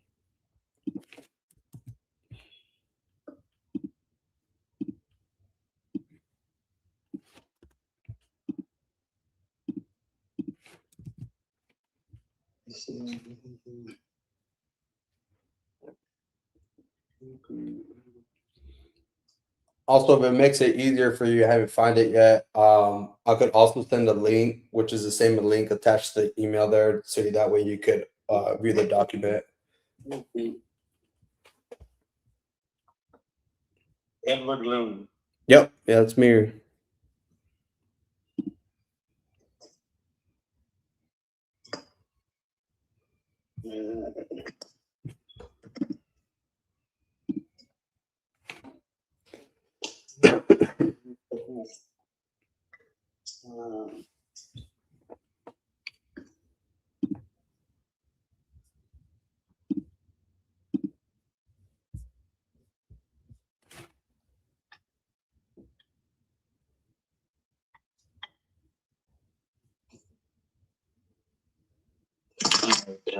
Let me make sure I'm getting the right damn email or something. Here, I'll send you the link as well and see if maybe that helps. I'll send it through my my business line here. It should be coming in through a 254 number with XVR Buys Homes, so you should get it here shortly.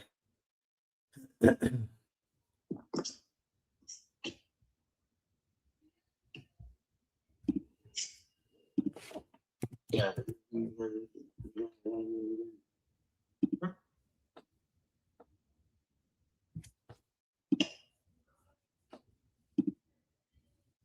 Sales document. What's that? The sales document. Yeah, it would just be the document there where you just hit review, and that would take you to the agreement there. That way we could walk through it. Sale of real estate. Gotcha. Right. Yeah. Yeah. Okay. You're in it right now. Yeah. Okay. Yeah. So this one's pretty straightforward, pretty black and white here, and I always like to go over it that way. Everything looks clear, and I can answer any questions if you have any. And it's pretty much what we discussed earlier. So on the top there, it will have today's date with you as a seller, and then our entity name XVR. That's what the entity that we use to buy properties under. And right below that, there's like a little paragraph there. All that really means is you agree to sell, I agree to buy as of this date with like the terms of the condition, with the terms and conditions of the agreement that we'll be walking through together right now. Okay. Below, you could verify, make sure I didn't misspell like the address there and everything was good there. Yeah, it's good. Good. Okay. And then down below is the APA number. That's mainly more for title. Once you open title, and like is more for like the escrow officer and closing attorneys, just to pinpoint like the address there. And that's what it's more for them, for the legal description there. And then down below is the purchase price that we agreed upon. And then the payable. So this paragraph here where it says payable, that this is all cash. This is an all cash transaction. So it'll be net to you, subject to prorated taxes. So like, let's say your escrow paid like the full year of taxes for this year, then you'll get credited back, right? Upon closing, when we close, because you only pay taxes for when you own the property. Mm-hmm. Does that make sense? Yeah. And then down below, we pay all closing costs, right? Since we're buying it, we'll cover all the closing costs. There's nothing that would be coming out of your pocket or any fees towards closing. Okay. Acceptance dates, typically we put anywhere between like a 24 or 48 hours. We just have to put expiration dates on all of our offers there. So that's there for. Along with the closing date, we just put 45 days on or before that date. So if we're able to get everything, through our due diligence, a title's good, you're ready to go, then there's no reason to delay the closing. You know what I mean? And then title company, you'll see that down below. TBD stands for to be determined. That's just really more for us because since we're going to be paying all the closing costs, we'll just shop around for a better rate. And then also one that's going to get this done faster rather than later. And then you see where it says pictures and access on there. Yeah.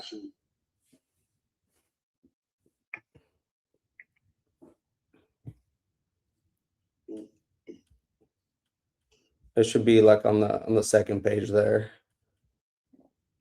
See. It should be below title company. Let's say pictures and access with like 3 little boxes.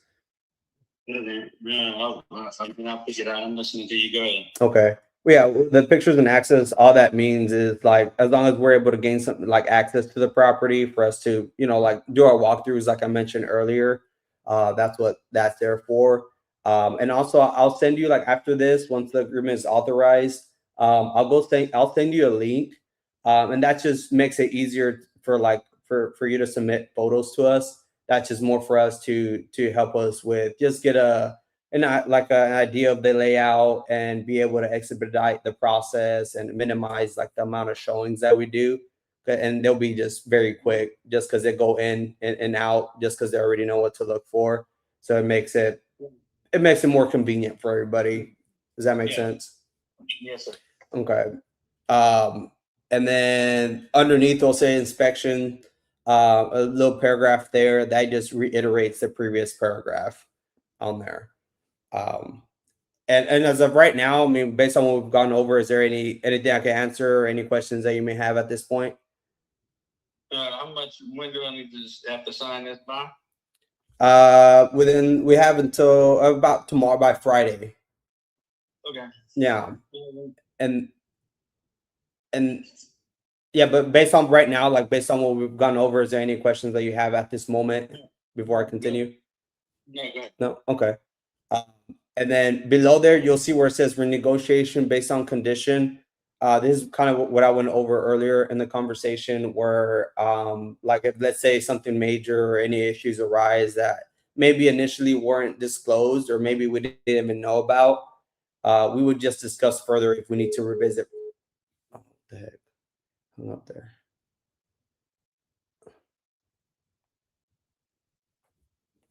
Sorry, the mailbox.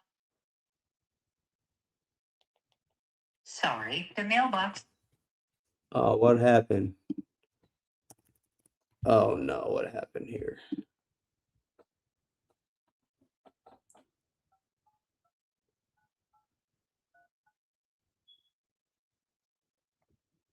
Sorry, the What the heck happened here?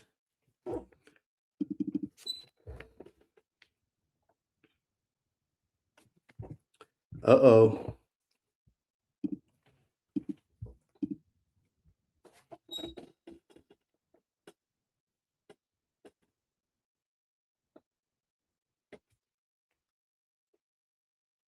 So I'll call him back through CRM. Edward, I heard you. Uh-oh, what happened here? We're talking, or I was going over the agreement. All of a sudden, it hangs up. And I don't know. I'm gonna give him the benefit of the doubt. I think probably his phone died. I think his phone died. Yeah, because I answer, it goes straight to voicemail, and then I called him through the CRM, and it goes straight to voicemail. And he's definitely wanting to do this, so something probably happened there. Well, I didn't hop on until just now, and it doesn't seem like he didn't sound like he was pissed or anything. So no, heck no, dude. We had a good rapport and stuff. Like, no, I don't think it was that. But yeah, I think this one's gonna be a good one based on what he's telling me on the condition and stuff. Doesn't really need anything at all. Bro, man, I wish I would have listened to this one. It was funny, bro. So his wife, after 20 years, she came out of the closet that she's gay and left him, and now she's moving in with the freaking whoever she cheated on him with. And he was just so pissed, man. And it's like, man, I wish I would have freaking known like 15 years prior before freaking buying this damn property and all this, dude. It was just funny, bro. Like, because at first it was just like, we're just going through process whatsoever, like just talking about it. And then I started like, okay, like, why us versus a realtor? And then from there, he just freaking told me everything. And it was from there, it was like, it was just a funny call. And I was like, man, I wish I would have listened to that. That would have been funny. Wow. Yeah. That is crazy. Yeah. So, man. Wow. So, Wow. All and right. So I'm sorry. Go ahead. I was gonna ask you what happened with the other one. Were you still talking to the Arizona one? Oh no, it's a different one. Oh, Like okay. What happened to that called one? Was that just a freaking batshit crazy?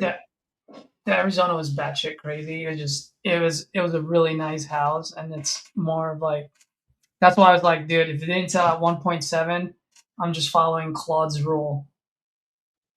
800 is all I can give you. Take it or leave it. Yeah. Um, Yeah. like now, I think I could have done a little bit better on getting the motivation behind like why they're selling. I think I gave up a little too soon on that one. Yeah. But it didn't sound like they were motivated at all. Not all, dude. The other one that I just came across is like it's a foreclosure deal, so I'll give that to Felicia to see because it's 3% or 2.9% interest rate. Nice. The only downside is they do have a mortgage on the new HVAC, so that might throw off the deal. So we'll see. But bro, overall, since folks are still watching here, so far we had 10 that came in between last night and today, right? That's like the Auto Buy Pro. Yeah. So far 10, and then how many did we call off of the sheet? Okay, so out of the ones that I got from the CRM, I think I got four, and then I had a call one. Like I had a conversation with one, and on the sheet I called 2, 4. I called 9 or 8, and I had 3 conversations, and this one's pending contract. Yeah, so far we dialed a total of 24 leads, pretty much. 10 from the first one, and then 4. Just looking at what's highlighted here, looks like we dialed 14 different leads, 14 other leads. So for the folks that are watching, that's 24 leads total. I sent a contract today. I sent a contract last night, and Edward, you sent a contract today too, right? Yeah, this one right now. I just got. So guys, 3 contracts sent. Obviously, none of them are signed yet, so I can't say signed. But as far as I'm concerned, every single phone call that we've had are pretty good. I mean, the last 2, like the Arizona one was like, "What's your offer?" So is this other one. But also looking at it, like their houses are not distressed. Like they're in tip-top shape. So I can understand why they would say that. That being said, once I gave them kind of like my objection handler or my rebuttal, they gave it away, right? Like for this one, it was like, well, the last listing price was 179,560, and I've got other offers, and I'll go with the one that's blah blah blah. And I was like, well, 2 things. 1, I'm not gonna go on a bidding war. I'm like, 2, what's your price? Yeah. Because then I can just tell you if I can make it or not. And it's just like 154, done. So for me, like, there's not that much of resistance. Yeah. Now I also know, like, even if they don't give us a price, it's okay. We can still carry on the conversation, right? But it's that I don't know how else to explain it, Edward. Maybe you can put it in better words, but like, there's not that air of confidence of, well, you called me. Like, what's your offer? Well, like, dude, I'm not getting that. Yeah, well, they're getting all these calls, right? And they get frustrated. So it's like obviously gonna have their guard up more, right? Then some of these are fresh leads, first time. I mean, we're making like the first impression, So compared to all these other wholesalers that are, I don't know, maybe just don't know what they're doing or just asking just random questions and they just get tired of it. And so yeah, I mean, I didn't have even the ones on the list, right, that we caught. I think there was a little bit older leads compared to the ones that we got in the CRM, which was much fresher. And the one that's in a contract is from the one that's a little bit older leads. And he started with, man, I'm just getting a bunch of low balls and all this stuff. And I didn't even bat an eye, dude. Ooh, that's your guy. That's your guy. I know it's your guy. No, that's a wife. Oh, I was like, that's your guy. That's Leonard. I wish. But yeah, like, and I put myself in a position where I understand them, where they're getting low balls. So I tell them, give me one second. Ooh, there's a Los Angeles one here.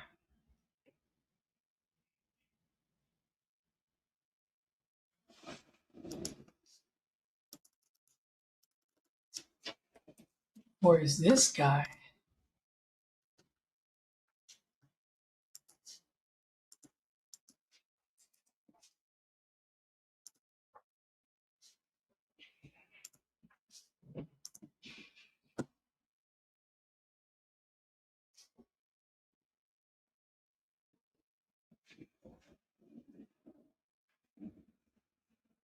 Oh, dude, I know exactly where this is.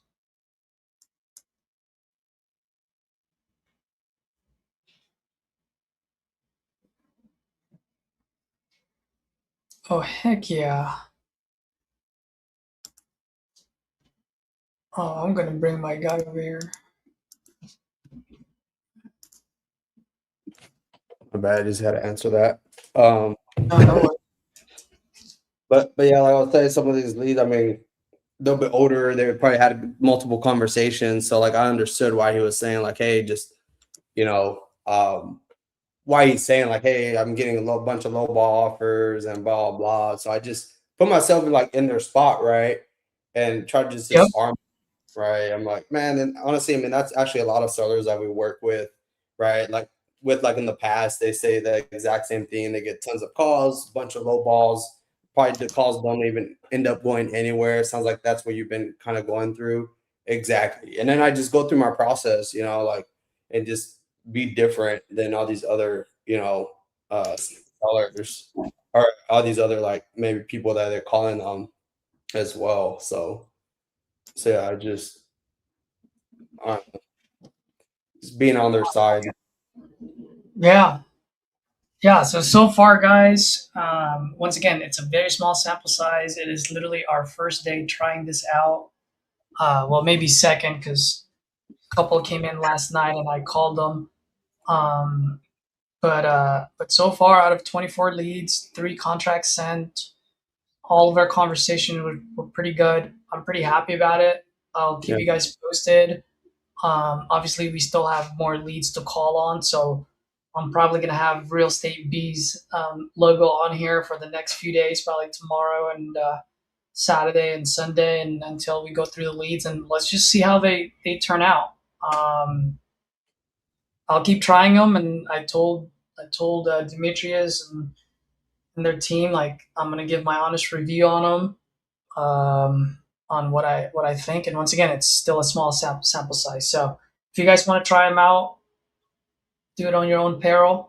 I can only give you based on what I have so far. Mhm.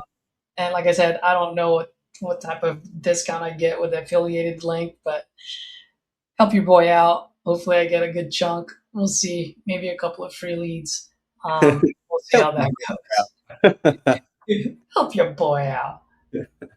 Cool, man. Before we hop off, anyone that's watching right now, do you guys have any questions?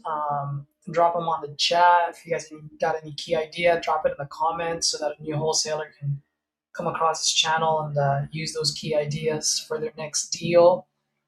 And for the folks that are still on here, drop it on the chat. Who are you? Where are you from? I want to see if we've got any new viewers, maybe from Real Estate Fees. And if you're new, give it to us. Tell us what are your thoughts with our calls today. We're still growing. There's always room for improvement. So more than happy to get feedback from you folks. Yeah, likewise, man. That feedback helps. It always does. Yep. We're students to the game. Always. Mrs. Uline, billionaire, once told me, "You're either growing or you're dying." which, funny enough, is the title of today's live session. You're either growing or you're dying. And just, it's one of those quotes that just stuck with me. All right, what do we have here? Elevate, era marketing. Been thinking about getting to real estate Bs. You guys are awesome. Thank you. What did metrics look like yesterday? Oh, yesterday, bro, it was like literally right before I went to sleep. 2 leads came in. I called both. 1 answered. That one I sent a contract to. I wasn't too happy the way I did that. And quite frankly, I don't think she's going to sign unless I get in front of her again. I'll probably do a call review on that call because I wasn't too happy about my session on that one. I kind of screwed that one up towards the end. And is this the 95 subscription? So right now, Elevate, since we're new, we just started. We're just trying out their Auto Buy Pro. So this is not the 95 subscription and $29 lead. I actually want to try that out, Edward, just to see. The $29. Those are the ones that I think max someone could buy. Like the amount of people that could buy is like limited to 5, right? Yeah. Which is kind of cool because then you only have 5 people. But I do want to try them out and see. And I wonder if the one that we got on the Google sheet, I have a feeling those are probably the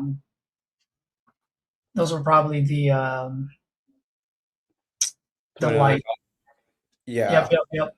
Yeah, because some of them said they had spoken some, or I got some of those objections, but I mean, that was the last one I sent out a contract. So, I mean, I don't really care who calls them after me. Warm them up. Warm them up. You guys done half of my job. Exactly. Cool. Well, guys, I really appreciate your time. For anyone that's new, smash that like button. I'd really appreciate it. And if you got any key ideas from this, subscribe. It'll help your boy out. And right when I was saying that, 2 things came in. So let's see. I think it's countywide, which is why it caught my eye. Yep. Change it. How has RJ Close's formula changed your lives? That's a great question. I don't think it's just the formula itself, but it's more of the community that we have within Titanium. I mean, the folks in there just want to help people out. I mean, this is the reason why Edward and I are here. Like, literally. Edward reached out to me like right before it was before he signed up for. Yeah, before I signed up. Yeah. And Edward just like, bro, like, can you do a free, like, not free, sorry. Can you comp this real quick for me? And then we talked shop on, how to talk to sellers but that's just the community. Like, people are just willing and able to help. So that really changed our lives more than the formula itself. Yeah. What about you, Edward? Yeah, I would like to answer that too with the formula, because it did help me too. I'm not gonna lie, it helps. It's good to have a structure, right? And then from there, like you see it as like a skeleton, right? And then you have all like your nervous systems and stuff like that, where you start adding your own stuff there. So it's a good structure. Like you have your structure. You want to have a structure on the call and not just free flow it every time. So I mean, it definitely changed the way I do calls too. And it's a great structure to have. And then from there, once you make it your own, you start adding little things, kind of tweaking things, making it your own at the end of the day. So yeah. Yep. And also too, Elevate. Thank you for saying that, Edward, because maybe it sounded like I don't care about the formula. I'm probably like the biggest, what do you call it? Steward of the formula. Like, I firmly believe in it. Like, that is my structure. I absolutely love it because it's so open-ended. Now, the little downside to it is it does take a while to get to, because you gotta be able to maneuver between. Tell me what you got going on. It's so loose. The good thing about it though is once you learn, bro, like, you become a top closer because now you can maneuver, you can pivot whenever you want to and shift gears. And that for me, that's huge. I don't care what anyone says about it. Like, that is one of the biggest strengths of the formula. Yep, 100%. Do you think I'm holding myself back only marketing to my backyard? This is a That good is, question. yeah, it is a heavy loaded question. Go Yeah. ahead, Edward. You got excited. I'll give you the floor first. Oh no, because I just got.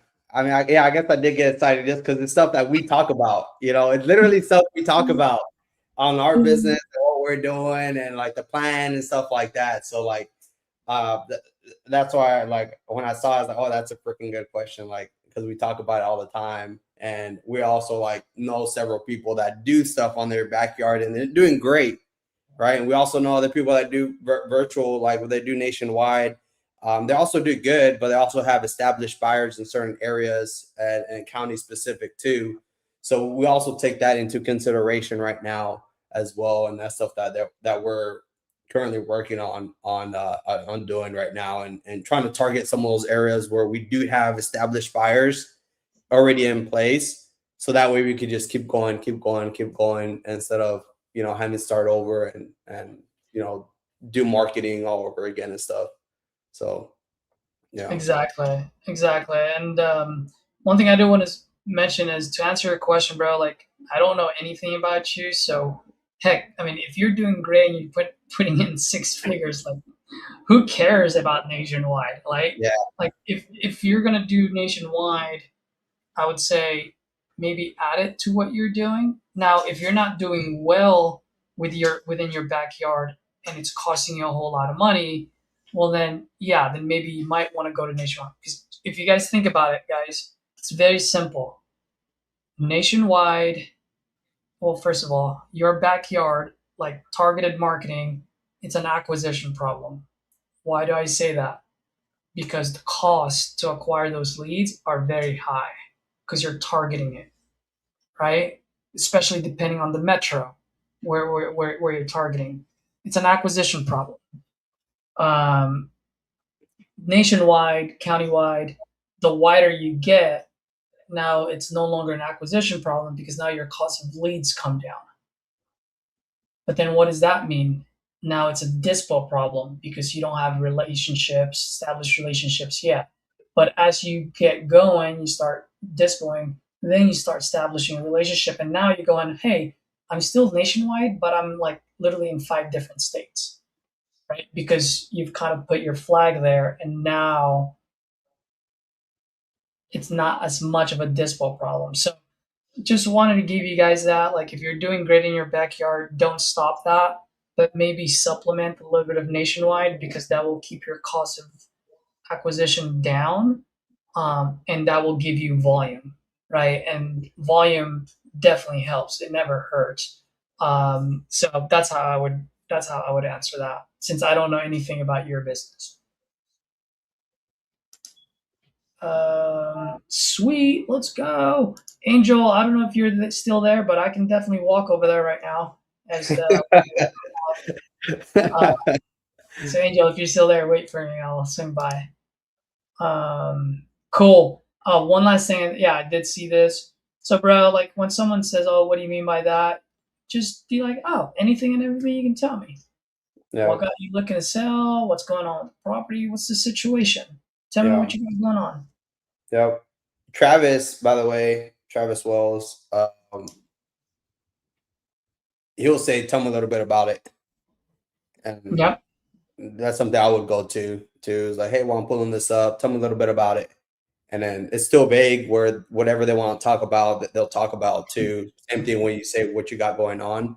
So I'll just say, hey, well, I'm pulling this up. Tell me a little bit about it. They'll tell me whatever their motivation. Sometimes they talk about the house. Same thing like with what you got going on. And then you're able to pivot. And that's what Caesar was saying about earlier, about you start getting really good at asking some open-ended questions to maneuver the conversation into the motivation on there. So yeah, those are 2 ways you can say it. Yep. Another one is catch me to speed. I know some people say that. Mm-hmm. Hey, Edward, hey, man, I'm pulling this up right now. Catch me to speed. And they're like, catch me to speed with what? I don't know. Shit, you're asking for 150. Tell me what you got going on. Like anything and everything you can tell me. Yeah. Try your best not to say anything and everything about the property, because if you say that, then they automatically go towards condition. Now, if that's what you want, then go for it. But for me, I just go, tell me anything and everything about it. Not about it. Tell me anything and everything that you can. And then and you leave it open because you want to direct it, and then from there you get to live in the present, and which is very, very tough thing to do. But once you have the ability to live in the present, it's game over.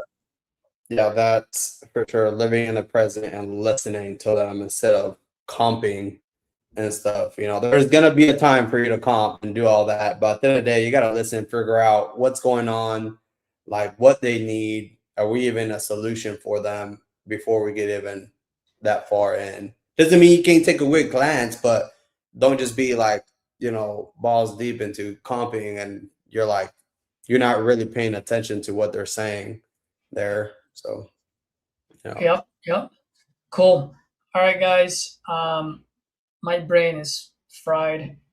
I'll catch you guys tomorrow. We'll definitely we'll be in the morning time tomorrow, and we still have these leads that we're gonna call. So, Edward, I think it's gonna be a real estate bees weekend. Yep, I'm looking forward to it. Cool. All right, guys. Till next time. Speed and volume. Speed and